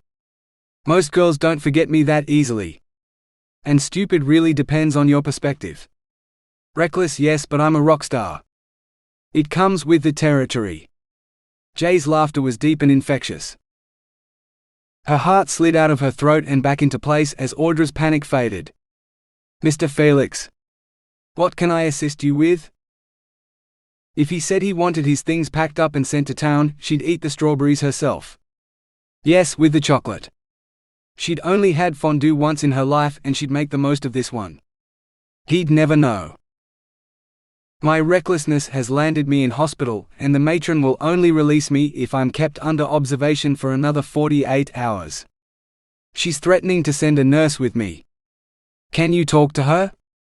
I don't want to spend another night in hospital. Save me, Audra. He knew her name. Jay Felix, rock god who could have any woman he wanted, actually remembered her name. As for saving him. Audrey? The voice belonged to an older woman, not Jay. Audrey, your boyfriend here's been in a car accident. Audra spluttered. He's not my. The woman wasn't listening. He lost a lot of blood and he might have a concussion. The doctor wants to keep him under observation for another 2 days, him being a high-profile patient and all. We want to make sure he's okay. But he says you'll stay with him the whole time, won't leave him alone for a minute. That was taking 24-hour on-call maid service way too far. Look, Do you have any first aid training, Audrey? Yes, but... The matron launched into a list of symptoms she needed to watch out for, and continued with instructions on what to do if Jay showed any of them. Audra grabbed the notepaper and pen from the counter and started scribbling furiously. She'd have to rewrite the whole mess later for someone else to be able to understand it, because there was no way in hell she'd stay in Maxima with Jay Felix. Have you got all that, Audrey? The woman paused for breath, then plowed on. if he loses consciousness, I want you to call the hospital immediately and ask for Helen. That's me. I'll talk you through what you need to do until the flying doctors arrive." Audra found herself nodding and making affirmative noises. All she was agreeing to was ensuring that one of the hotel's VIP guests was well taken care of, she told herself. Not that she'd take care of him personally. No one worked 48 hours without cease. And tomorrow was her day off. She wouldn't give that up for anyone, not even Jay Felix. As for masquerading as his girlfriend. Finally, the woman shut up and Jay came back on the line. "Audra, you still there?" he asked. "Yes. Thank you. I swear I owe you huge for this. Whatever you want, just name it." A rock god who owed her a favor. Audra sighed. If only he'd said that before she'd forked out for concert tickets to see his show. He probably didn't mean it anyway. He'd forget the offer as easily as he forgot her name. Sooner, maybe. "Can you get to the helipad? I'll have the pilot pick you up before he comes to get me. They're taking me to the airport in an ambulance, and if you don't come, they'll send a nurse with me." "I don't want a nurse. I want you." Her stomach did a sort of flip-flop of excitement. It couldn't be because of his words. No, it was the thrill of new things. Audra had never been in a helicopter before. Staff usually took the carrier boat back to the Pearl Farm and caught a lift into town from there. Helicopters were for rich guests. All right. She was going to regret this, she was certain of it. But first, she'd enjoy the flight. 27. Audra hurried to get her trolley back into the linen room. A stack of towels fell off, but she didn't have time to pick them up. She broke into a run, already 20 meters down the path before the door clicked shut on the mess she'd made. The helipad. Would the helicopter already be waiting for her? Hospital. Her niggling worry had been right. Jay hadn't been enjoying himself on the mainland. He'd been lying unconscious in hospital, injured, just like Leon. And if the medical staff wanted him under observation, what state would he be in? Would he be able to walk? What if? She pulled up short as she reached the gates to the helipad. The helicopter was nowhere in sight, and she couldn't hear even the faint thumping of rotors that told her when one left the Pearl Farm. That meant she had at least 5 minutes, maybe even 10. Time to get out of her horrible work uniform and don civilian clothes, seeing as she was officially off duty now. If he told the overbearing nurse that she was his girlfriend, she'd better dress the part. As if she owned the sort of designer labels a rock star's girlfriend would wear. Oh wait, she had just the thing. Digging through her drawers, she unearthed the fake designer shirt and shorts Leon had brought back from Bali from his leavers trip last year. The logos proclaimed them to be an expensive surf brand, but Leon had assured her they hadn't cost more than the price of a beer. The sound of throbbing blades told her she'd run out of time. Shoving her feet into her sneakers, she pelted down the path to the helipad. Just in time too, the blades slowed as the pilot jumped out, scanning his surroundings for his passenger. Audra waved and shouted, and she was rewarded with a double thumbs up from the pilot as he leaned against his aircraft. "I'd have waited for you, you know," he said, watching her double over to catch her breath. He said he'd been in a car crash. The pilot shrugged. That the one who claimed he was a rock god? If he was capable of making phone calls, that means he's alive, right? Can't have been that bad a crash. Her head whirling with thoughts of Leon, Audra stopped dead. What do you mean? I'm just a charter pilot. Royal Flying Doctor Service has its own helicopter for emergencies, and so does the State Emergency Service. So it isn't an emergency. It's just a spoiled rich boy pulling your strings. And you came running, didn't you? He laughed softly. Audra shook her head. I'm hotel staff. I just got pulled off my normal work to do nursing duties in overtime. One of my brothers was almost killed in a car accident last year. The pilot's smile vanished. In that case, I apologize. I hope your brother's okay. And cheer up. Your job includes some nice perks, getting flown out to meet the guests. This guest must be a pretty demanding one. I've never had to fly staff to the mainland before. Audra smiled tentatively back. I've never flown in a helicopter before, so that makes two of us. I get to pop your cherry and someone else is paying for it? How do you feel about taking the scenic route if it's your first time? She blushed. You're the pilot. As long as we get to the airport in one piece and then back here with my patient or whatever he is, the flight route's up to you. He stuck out a hand for her to shake. I'm show anyway. Shoo. No show. As in Japanese for sore. Audra's smile broadened. So you were born for your line of work, show? I might say the same. I'm Audra.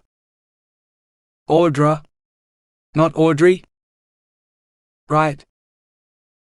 Audra means something to do with flying too? No, Audra means storm. I've just finished a degree in meteorology.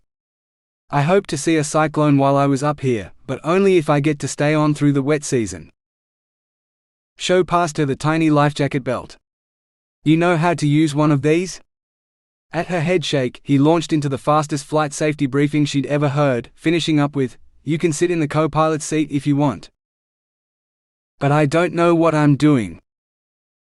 Sit down, put your headphones on and enjoy the view. That's all my co-pilots ever get to do. Nobody flies my baby but me. Audra laughed, settled into her seat and secured her headphones snugly over her ears. Show climbed into the pilot's seat beside her and started flipping switches. If she'd thought the rotor noise outside was bad, she hadn't counted on it being worse inside the helicopter. How could anyone even hear themselves think over the thumping blades? You'll get used to the noise, Show's voice said in her ear. And that's why you have a headset with a mic. So we can still talk. And no, I didn't read your mind. It's what every newbie says on their first trip.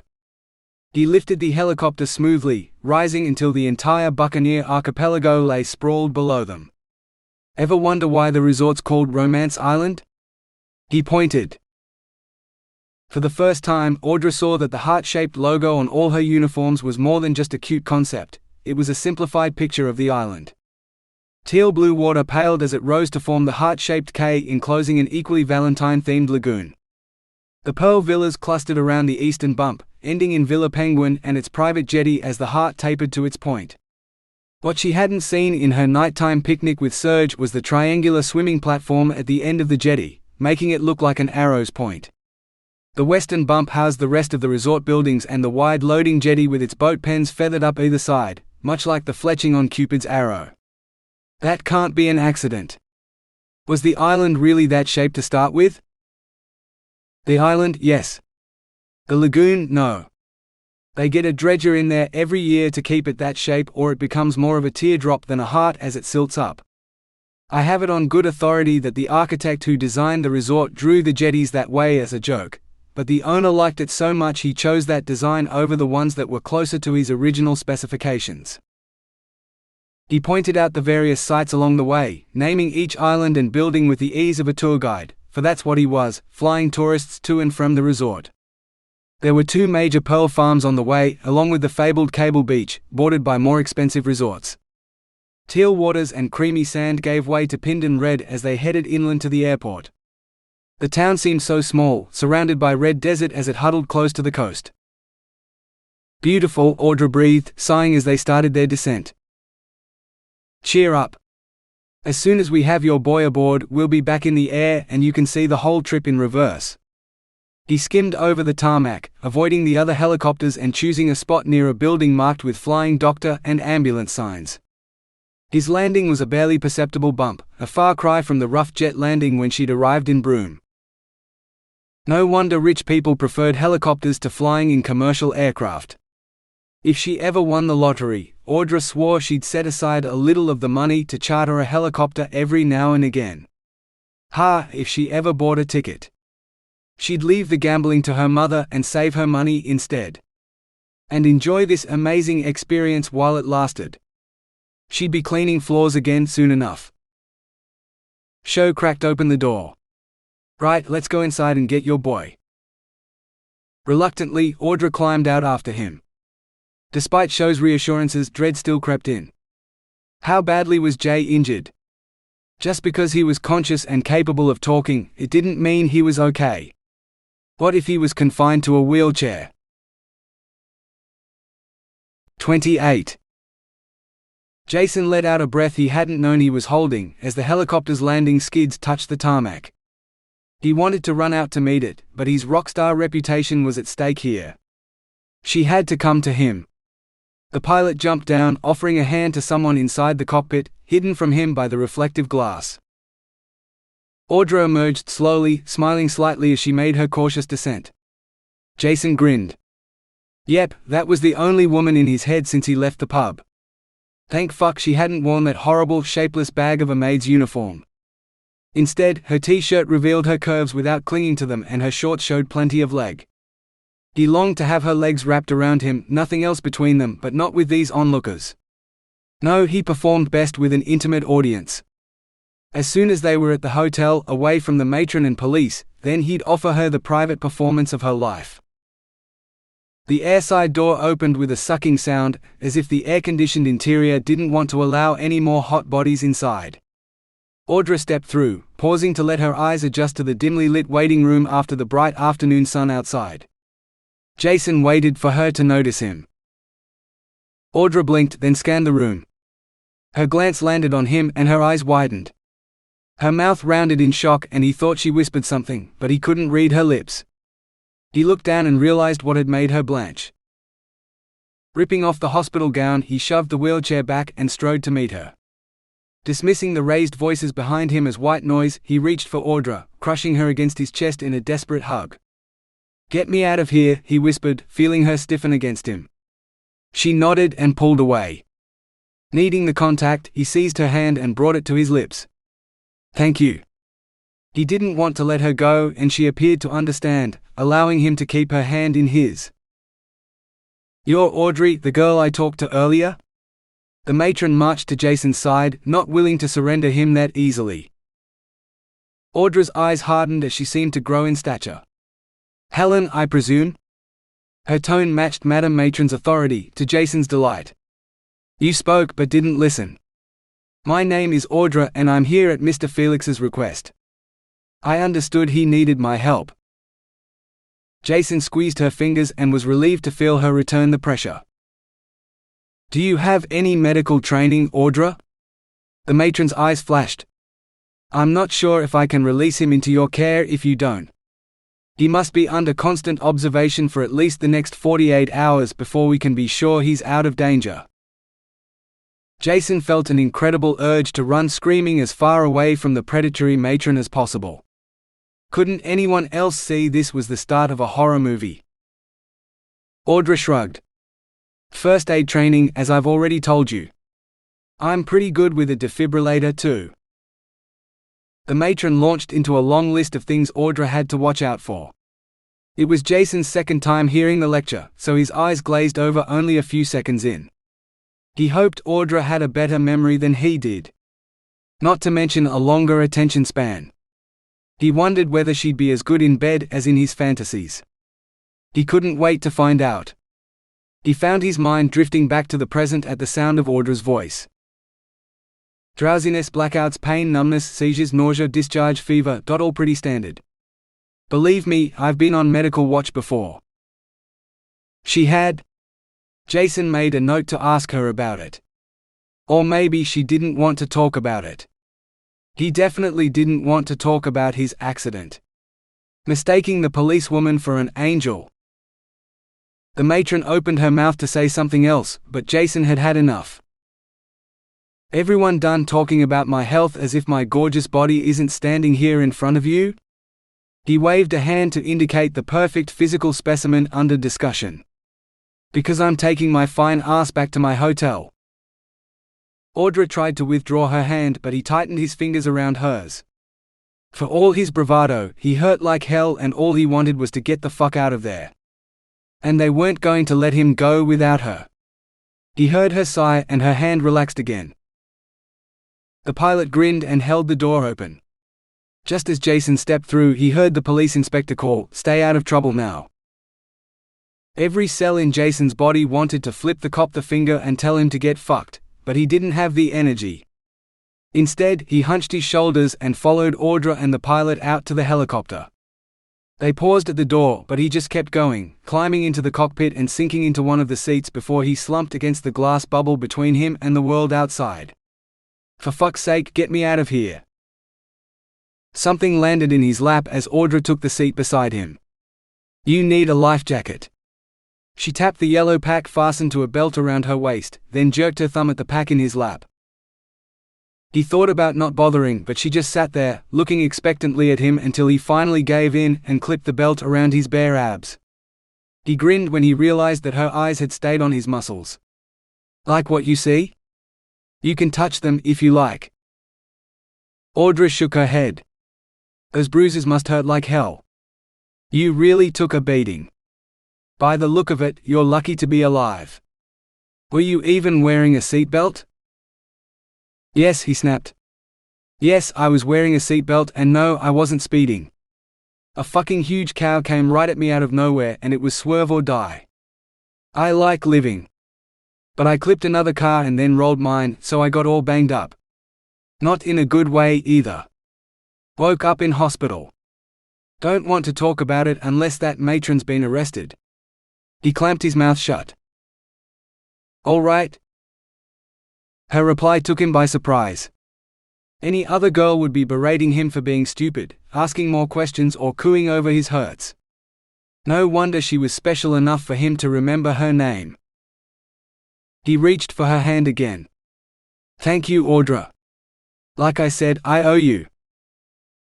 She nodded. "Show. Can we lift off, please? Mr. Felix needs rest, and the sooner we get him back to the hotel, the better." 29. Audra settled Jay on one of the couches in the foyer. He'd found a pair of sunglasses in the helicopter, and the mirrored lenses lent an air of mystery to the man as they hid his eyes and his soul from public view. He seemed to straighten from his exhausted slump as he noticed everyone's eyes on him.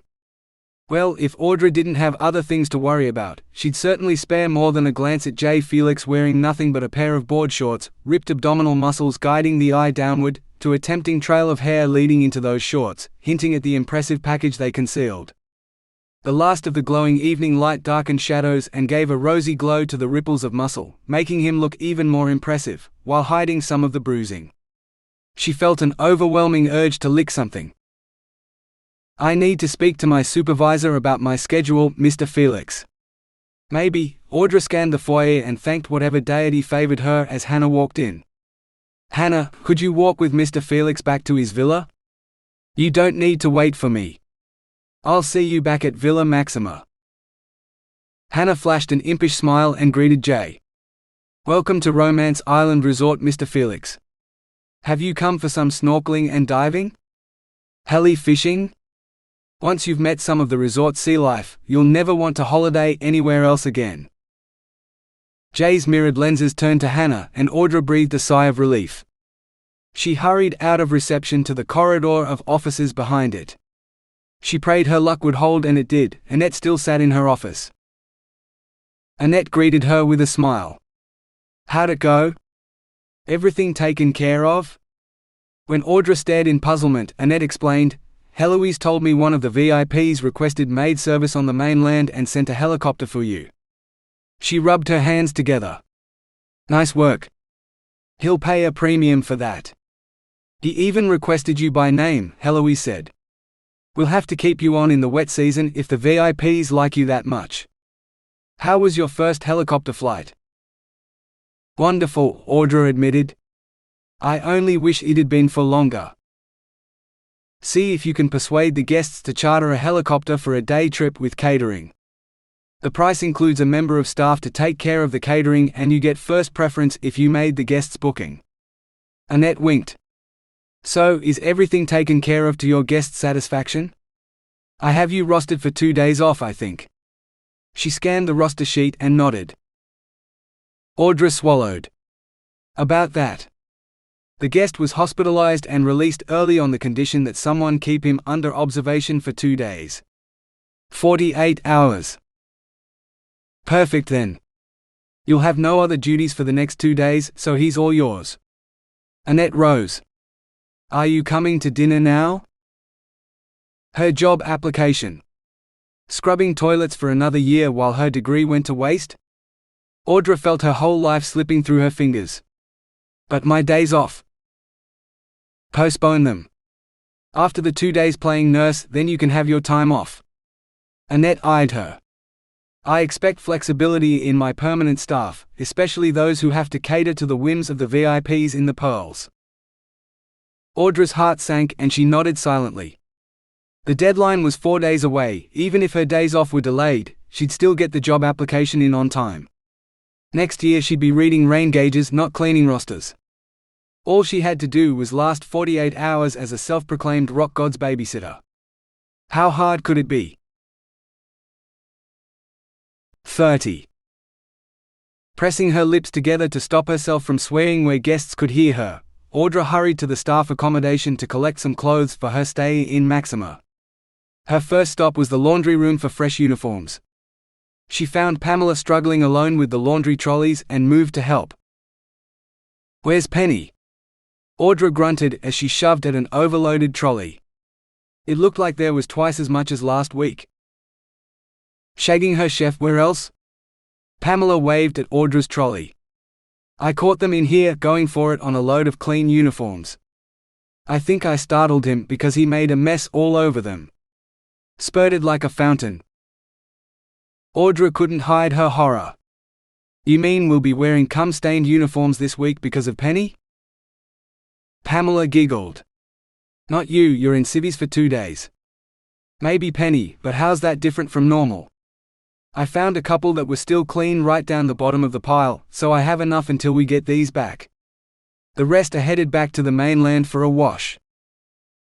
Now Audra understood why there was so much laundry. Change of plans.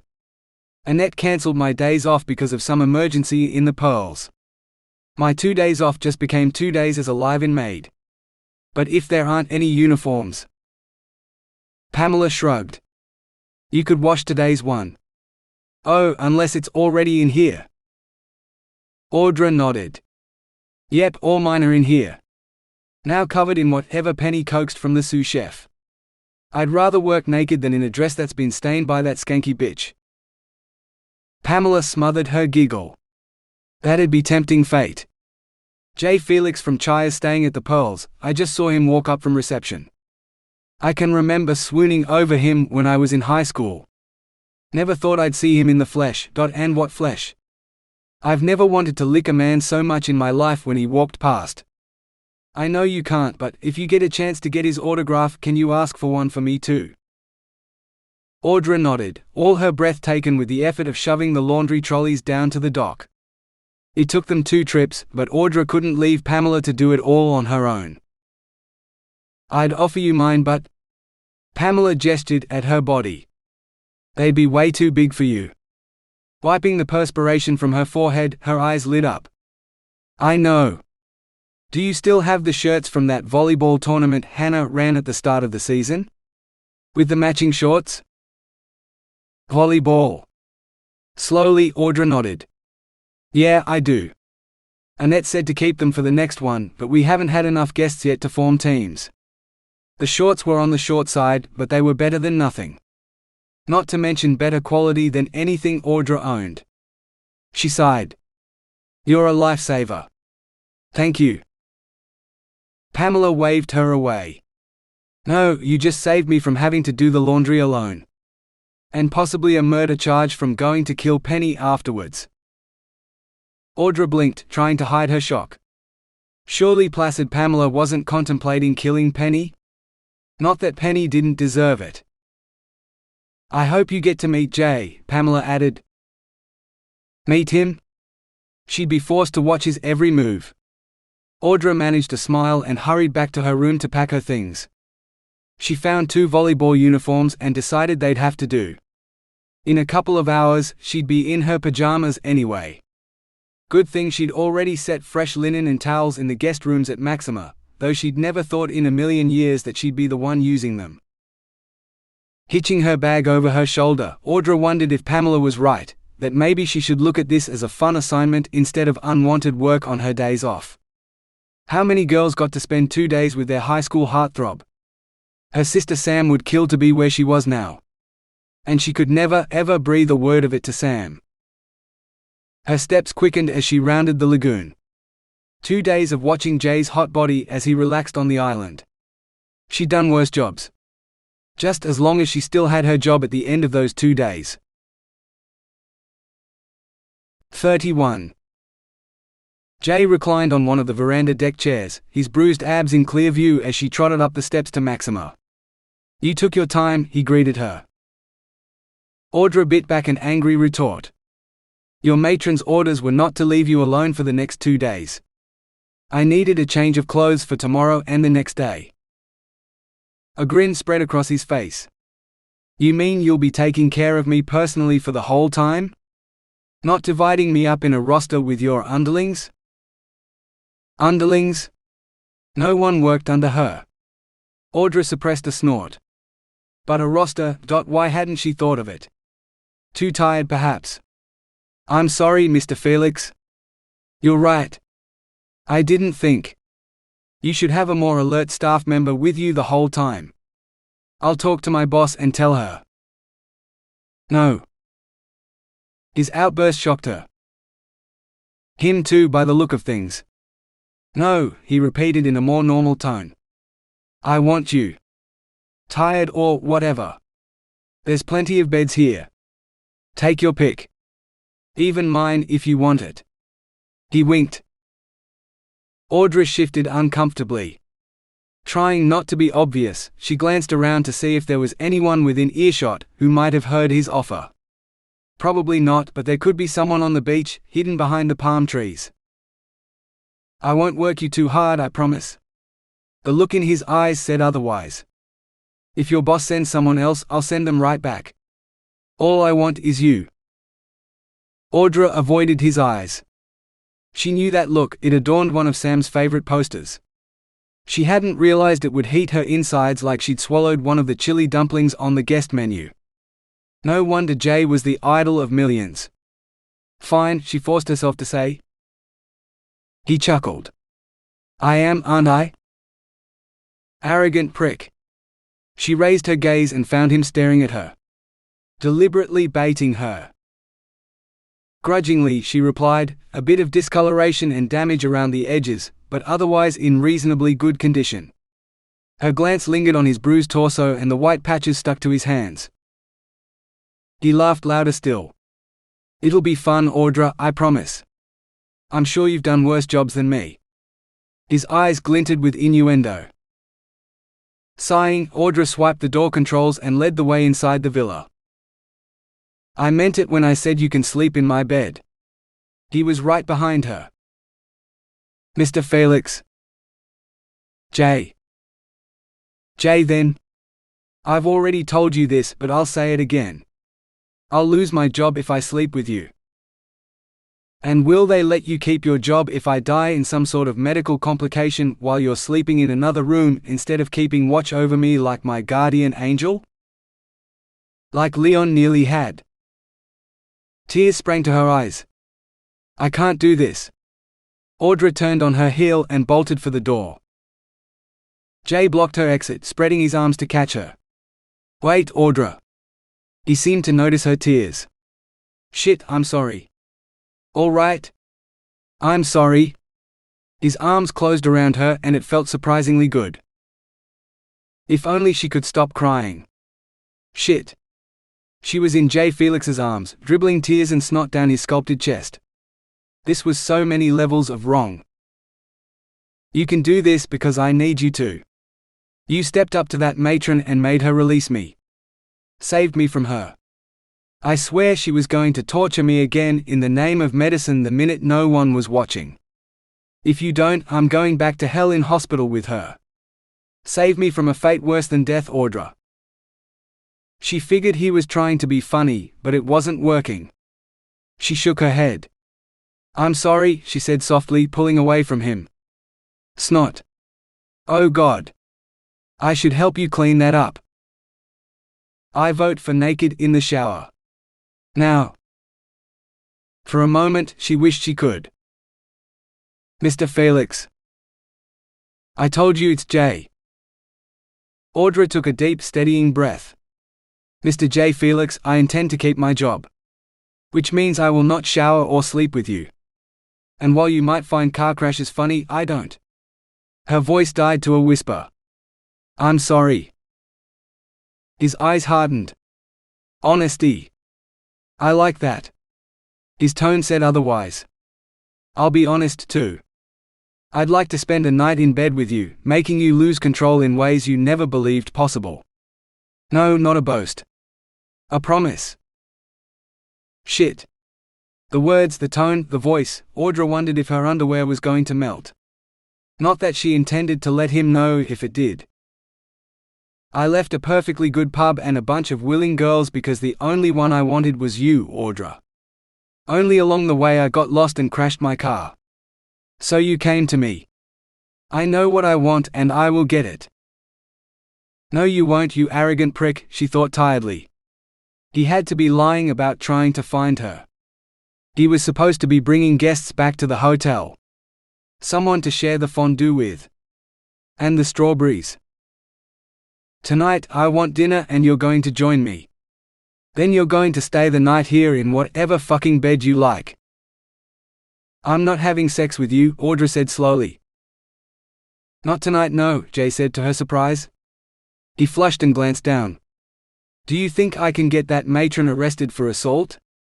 She said the thing was called a catheter, but there's no way it's natural to shove something up a man's." "Jay, stop. Please." She fought down her laughter. "Truce. I'll have dinner with you as long as you don't talk about your," she waved at waist level, "tackle box." He considered her for a moment. "Deal," he said finally. "Get room service. Order me a steak with all the trimmings and whatever you want." 32.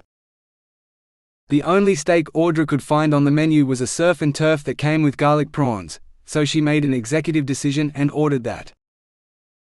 "Just dinner for one? Anything else, miss?" the kitchen hand asked. "Dessert, maybe?" "For one?" No, she needed to eat too. Hang on. Do you have any mango chicken?" she asked hopefully. "It'd be wonderful to taste it when it wasn't burned." "Can you hold for a moment, miss?" "Sure." A muffled discussion on the other end of the phone ensued, before the kitchen hand's voice returned. "No, miss. We don't seem to have any mango chicken tonight." "Again? That's happening a lot lately." "Yes, miss." He sounded as annoyed as she felt. She shouldn't. She really shouldn't. But Penny had gone too far. "It wouldn't have anything to do with the chef and the maid I saw earlier, banging in the laundry room?" "The what?" "I was walking past the laundry room and couldn't help but notice the couple. Her name was either Penny or Baby, judging by the groaning of the man she was with. And he still had his chef's hat on." Audra heard muffled swearing. "I'll have to tell that to my boss." "I wouldn't know. Can I get you anything else instead?" "The threadfin salmon's good. I'm making it tonight and I'll make sure you get an extra big fillet." She agreed and ended the call.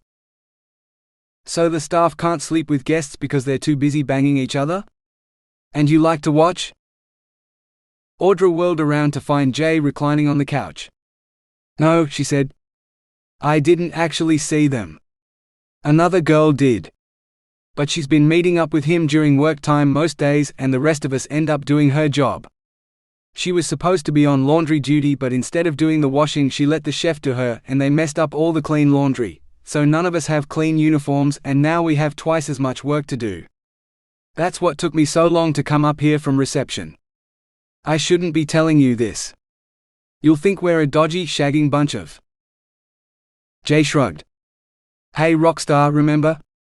Most of the people I work with sleep around. Can't say I've ever done anyone in a hotel laundry though. Something to put on my bucket list." Selfish, arrogant, promiscuous prick.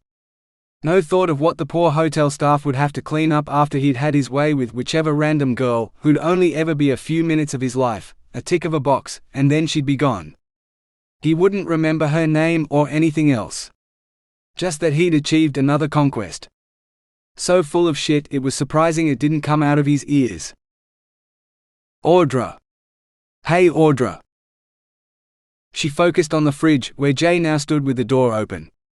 What? Can I get you a drink? I know you like the mango beer.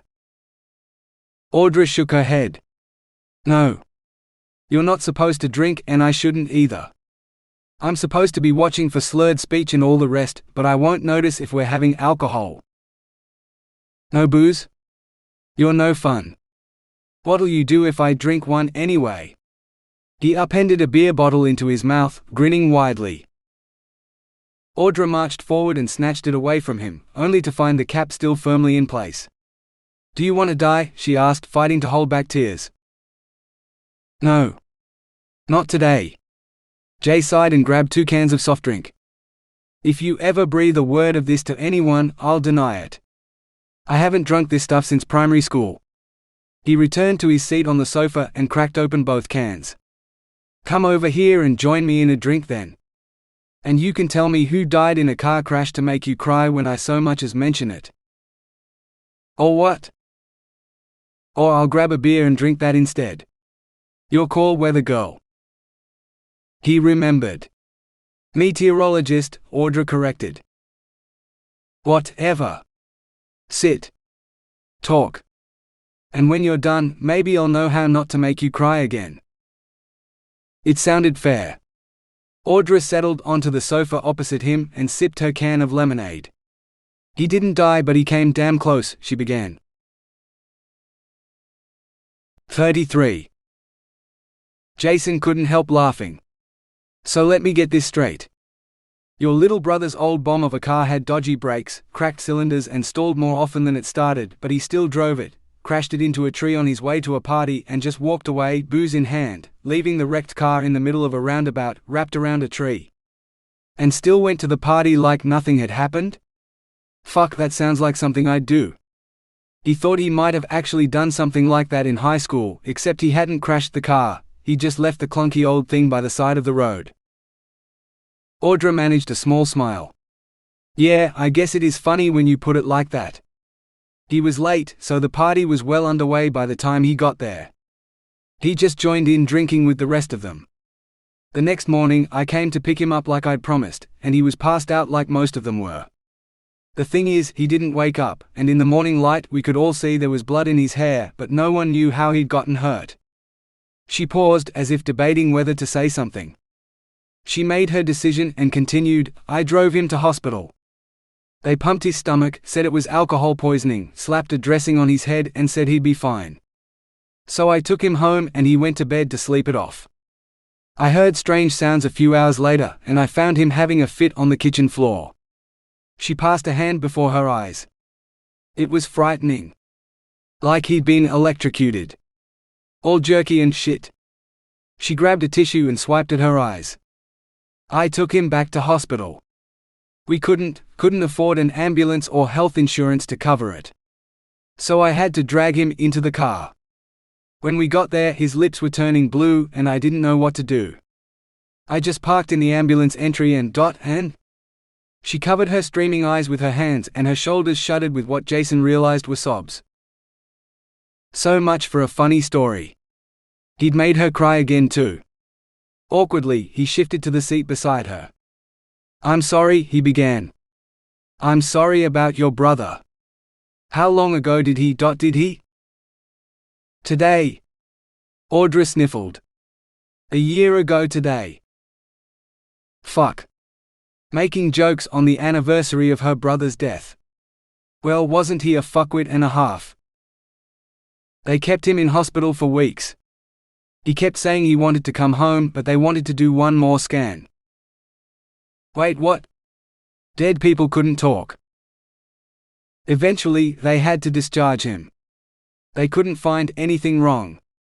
But he couldn't drive, and he didn't have a car, and he couldn't go back to his apprenticeship.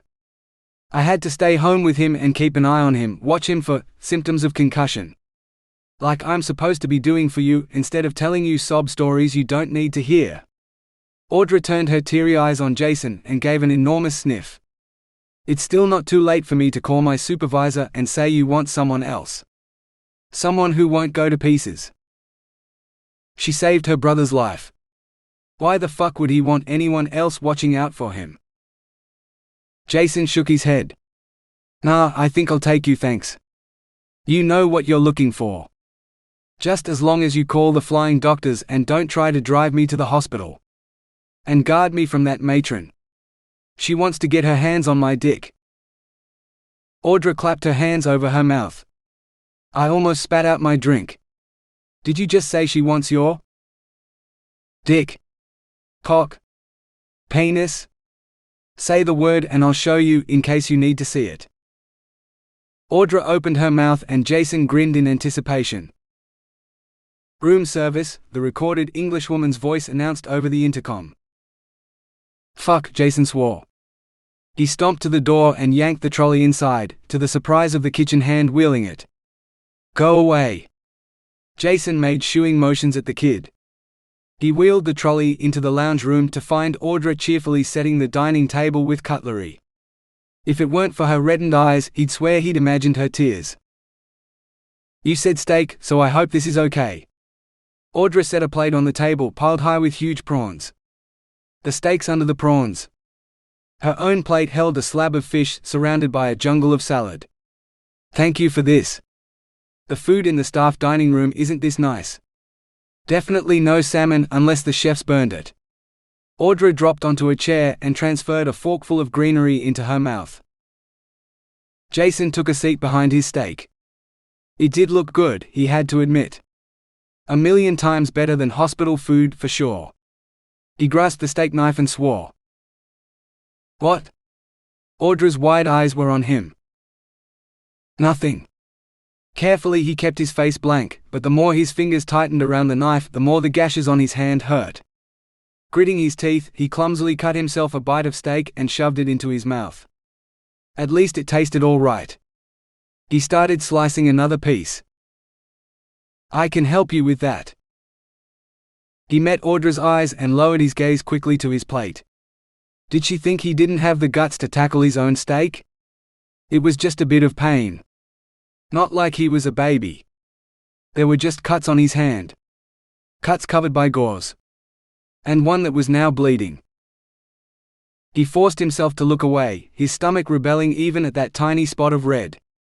Fuck. Stay conscious, don't throw up. Fuck. He was going to, whether he wanted to or not. Not hungry.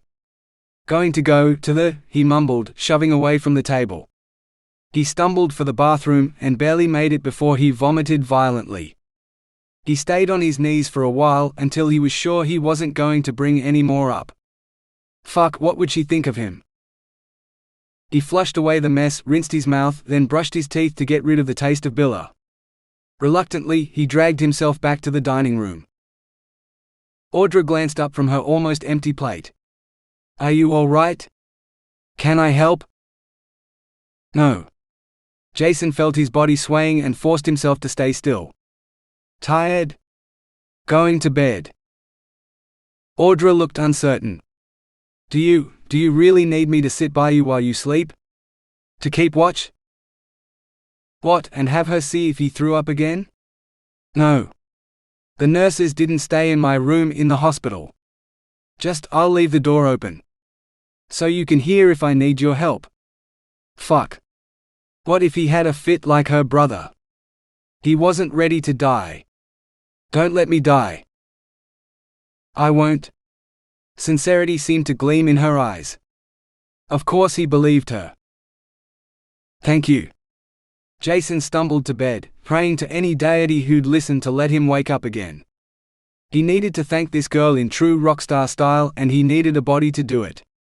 Not to mention hers. 34. Audra finished her dinner, then tidied away all the dishes and left the trolley outside. Now what? She didn't want to watch any of the pay-per-view movies at Jay's expense. If she'd brought her laptop, she could have worked on her job application, but her computer was on the other side of the island and she didn't dare leave Jay to go get it. Whatever he said, he wasn't okay, and she had no intention of letting him get as close to death as Leon had. She knew first aid now and could resuscitate with the best of them. Figuring she could kill a few minutes in the bathroom, she decided to brush her teeth. Audra made lazy circles with her toothbrush as she scanned the room, looking for something to do. There wasn't a frog in sight, not even in the enormous spa bath. She wondered what it was like to bathe in a tub so huge. Talk about luxury. Even getting the shower for more than 5 minutes at home had been a miracle. Here, Jay had a tub big enough for her to swim in and she'd have it all to herself. If he was asleep, surely he wouldn't mind if she took a bath. Surely? 5 minutes later, Audra gave in, grabbing a bathrobe from one of the guest rooms to cover herself as she padded across the tiled floor to the decadent bath. She reached for the hotel shower gel, then thought better of it and grabbed the rose bath mixture that came in the honeymoon pack. If Jay hadn't brought a female friend back, no one else would use it. And he couldn't get his stitches wet. In went the bath oil, rose petals and all, before Audra turned on the taps. She climbed in before the water was ankle deep, settling with a contented sigh.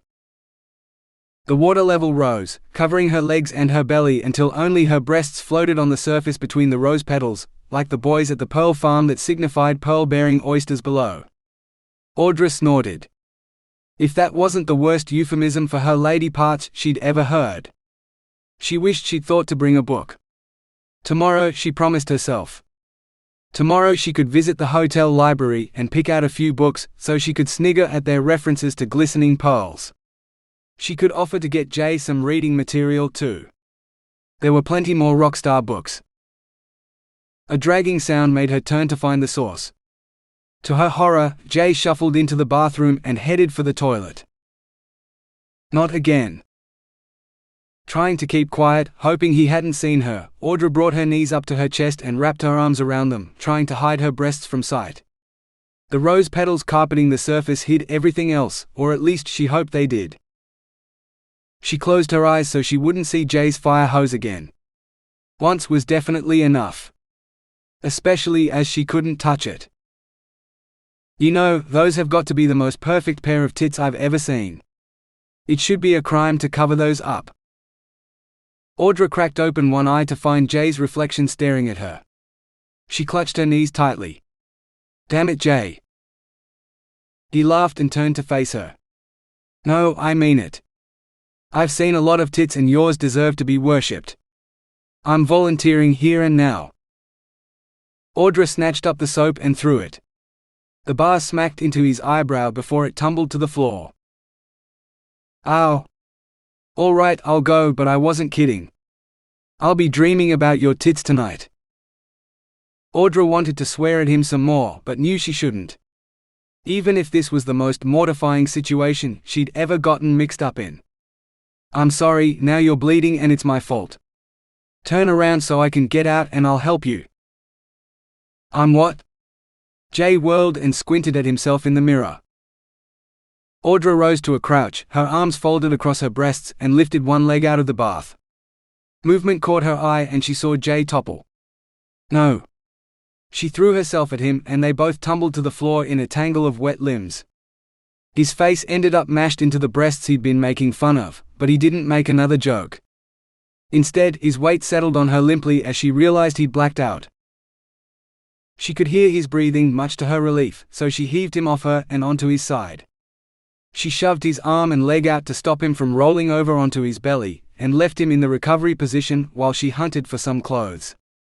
Belting her bathrobe around her, she knelt beside Jay on the wet tiles. Jay? Mr. Felix? Please be okay. Please? He didn't respond, and she reached for his ID to tap an emergency signal. But Jay's wrists were bare, he didn't have an ID on either arm. Swearing softly, Audra pulled up her sleeve to activate her own ID, but she only touched bare skin. She'd taken her ID off in the guest room just as she did before she used the staff showers, because the staff IDs weren't waterproof. Shit. What to do? Should she leave him to call for help or stay with him and hope he woke up? Audra reached up to the basin and grabbed a face washer. She ran it under the cold tap for a few seconds, then turned the water off and brought the dripping flannel to Jay's face. "Please wake up," she begged, stroking the wet cloth across his eyes and cheeks. "Jay, wake up, damn it. You have 10 seconds or I call the flying doctors." Something warm touched her chest, tracing her cleavage. Angel tits." Audra slapped his hand away. "Jay, don't."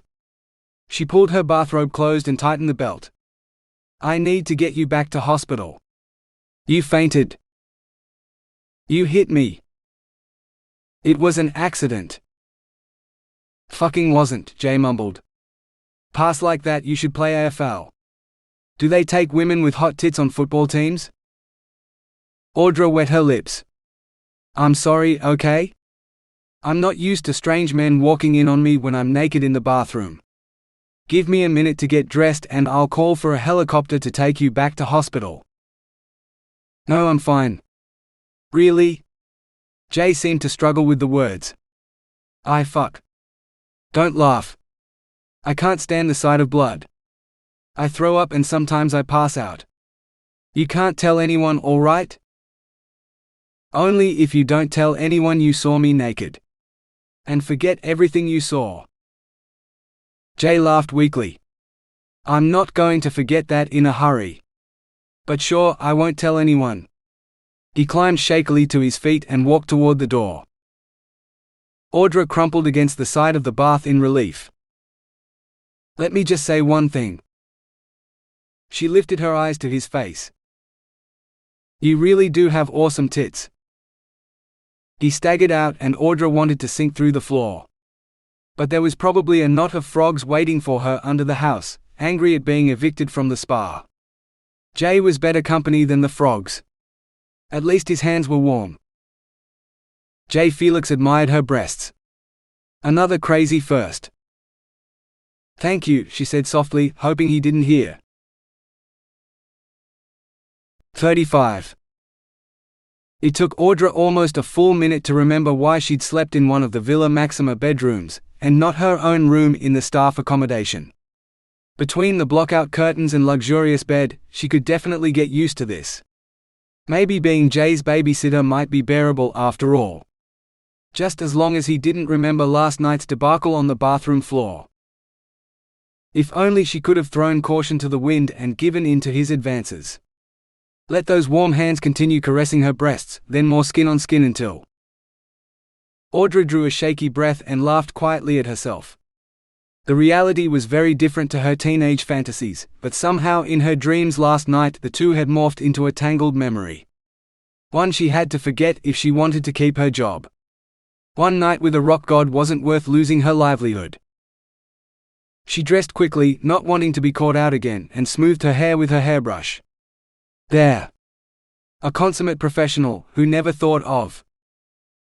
The way his body had molded to hers, slick with water as they lay on the floor together, and the strength of hard muscle as she'd moved him, letting her hands linger on a body she never thought she'd get to touch. Get a grip, she told herself. Having sexy thoughts about a guest who needed no encouragement would only make her job harder. Harder. Audra stalked to the kitchen and made herself some coffee. Her stomach grumbled a protest that breakfast wasn't forthcoming, but she ignored it. Normally, she'd be in the staff dining room by now, trying not to strangle Penny. She'd have to wait for Jay this morning. Speaking of Jay, she should check on him. Carrying her coffee, she tiptoed to the darkened doorway to his room. Light snoring told her he was very much alive and still asleep. She returned to the kitchen and decided to raid the fridge. The strawberries were calling her name, and her self-control was so busy battling lusty thoughts about the rock star in the bed only a few meters away, that the fruit won. They wouldn't last much past today anyway, Audra counseled herself as she set the bowl on the bench. Slowly, she lifted the largest one to her lips and bit into the sweet flesh. Fuck, that's huge. Makes me think of you putting other big things into your mouth. Audra choked. Mr. Felix, she mumbled. Jay lifted a hand to stop her. You're not fucking freezing me out again with the Mr. Felix shit. You know my weakness and I've seen the secret you're hiding under that shirt. Been dreaming about them all night. Tonight I'll probably be dreaming about your mouth too. It's the 21st century, not the 18th, and you're going to call me Jay. Just Jay. He eyed the strawberries. Is that all there is for breakfast? I need protein. There's the buffet up at the resort restaurant, Audra began. What, Jay Felix eat in public while every girl in the place recognizes me and interrupts to get my autograph? Fuck that. Order something for me from room service. Lots of protein, not too many carbs. His voice lost its edge. Get something else for yourself too. Even those huge strawberries aren't enough for breakfast. Now I'm going to have a shower. Where are the gloves from the hospital? Audra pointed at the bag and Jay appended it. Gloves, dressing packs and sachets of antiseptic wipes cascaded onto the coffee table. If you like, I can change the dressings for you when you get out, Audra said softly. Then you won't have to see any blood. Jay nodded curtly. He strode toward the bathroom and stopped. It goes without saying, but I'm going to be naked in the shower. If something happens like it did last night, are you going to come help me? His tone held a note of panic that vanished as he continued, You're not going to go to pieces because you see the size of my cock, are you? She hadn't the first time, but she wasn't going to tell him about that. Or the frog that had felt her up in his bathtub. Audra fought to maintain her composure. I'm sure I'll manage. If I have any trouble, I'll just tell myself it's a large bratwurst. She continued before he could comment, Please try not to fall or pass out, Jay. You're heavier than me. He grinned. So that means you prefer to be on top too? Good. That's what you were in my dreams. Your tits bounce better that way too. Whistling and swinging the gloves, he vanished into the bathroom. Only when she heard the sound of the shower flowing did she allow herself to laugh, glad he couldn't see her blush. Evidently they both had similar dreams, but she swore that's all they'd ever be. 36. Jay sat on the sofa with his eyes closed, extending his hands toward Audra. She shook her head and guided them onto her knees. For a moment she wished she'd chosen to do this at the dining table, but Jay kept his hands courteous. As long as he didn't grope her, she could manage. For all her first aid training, she'd never had to practice it much on real wounds, but the principle was the same. Off came the old dressings, with the peculiar ripping sound that made both of them grit their teeth at the thought of hair being pulled.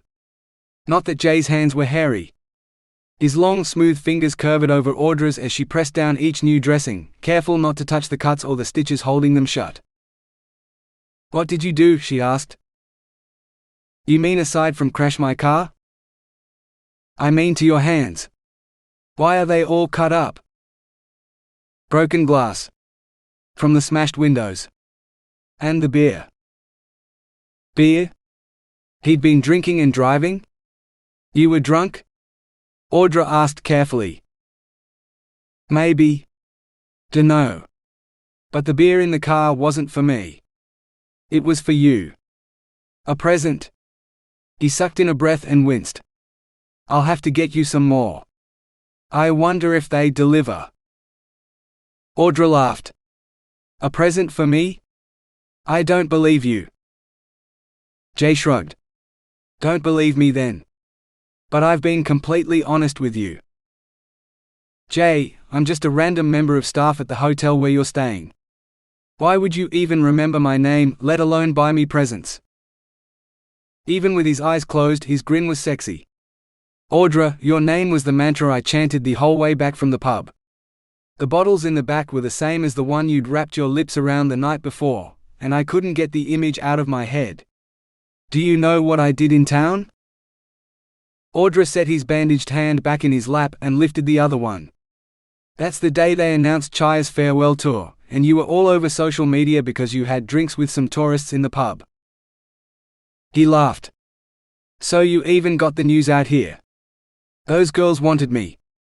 They always do. And they made no secret of it. I could have had any one of them or all at once. So why didn't you? Audra challenged before she could stop herself. Is that what you'd have told me? If you'd been there in the pub with me and I'd said, Audra, do you think I should fuck these girls senseless until my cock's sated and all my frustration at the band's breakup is gone? Would you have told me to go for it and bonk my brains out? She bit her lip. That's what you usually do, or at least that's what the news always says. I'm sure you didn't need anyone's advice. If that's what you wanted to do, why didn't you? I was going to, he admitted. And then one of them mentioned the band breaking up. Looked at me all accusing, like it was my fault and I could fix it. Those bitches were angry at me for something that's not even my fucking fault. So J. Felix doesn't do hate fucks? That's why you didn't bring them back here? Audra swallowed. Reception called me and said to prepare your villa for guests. I assumed you were looking for romance, so I tried to help. The fondue in your fridge, the rose petal stuff in the spa, the champagne, the candles, what changed your mind? His eyes opened and bored into hers. You. All those voices yammering at me, and all I could think of was your quiet sympathy.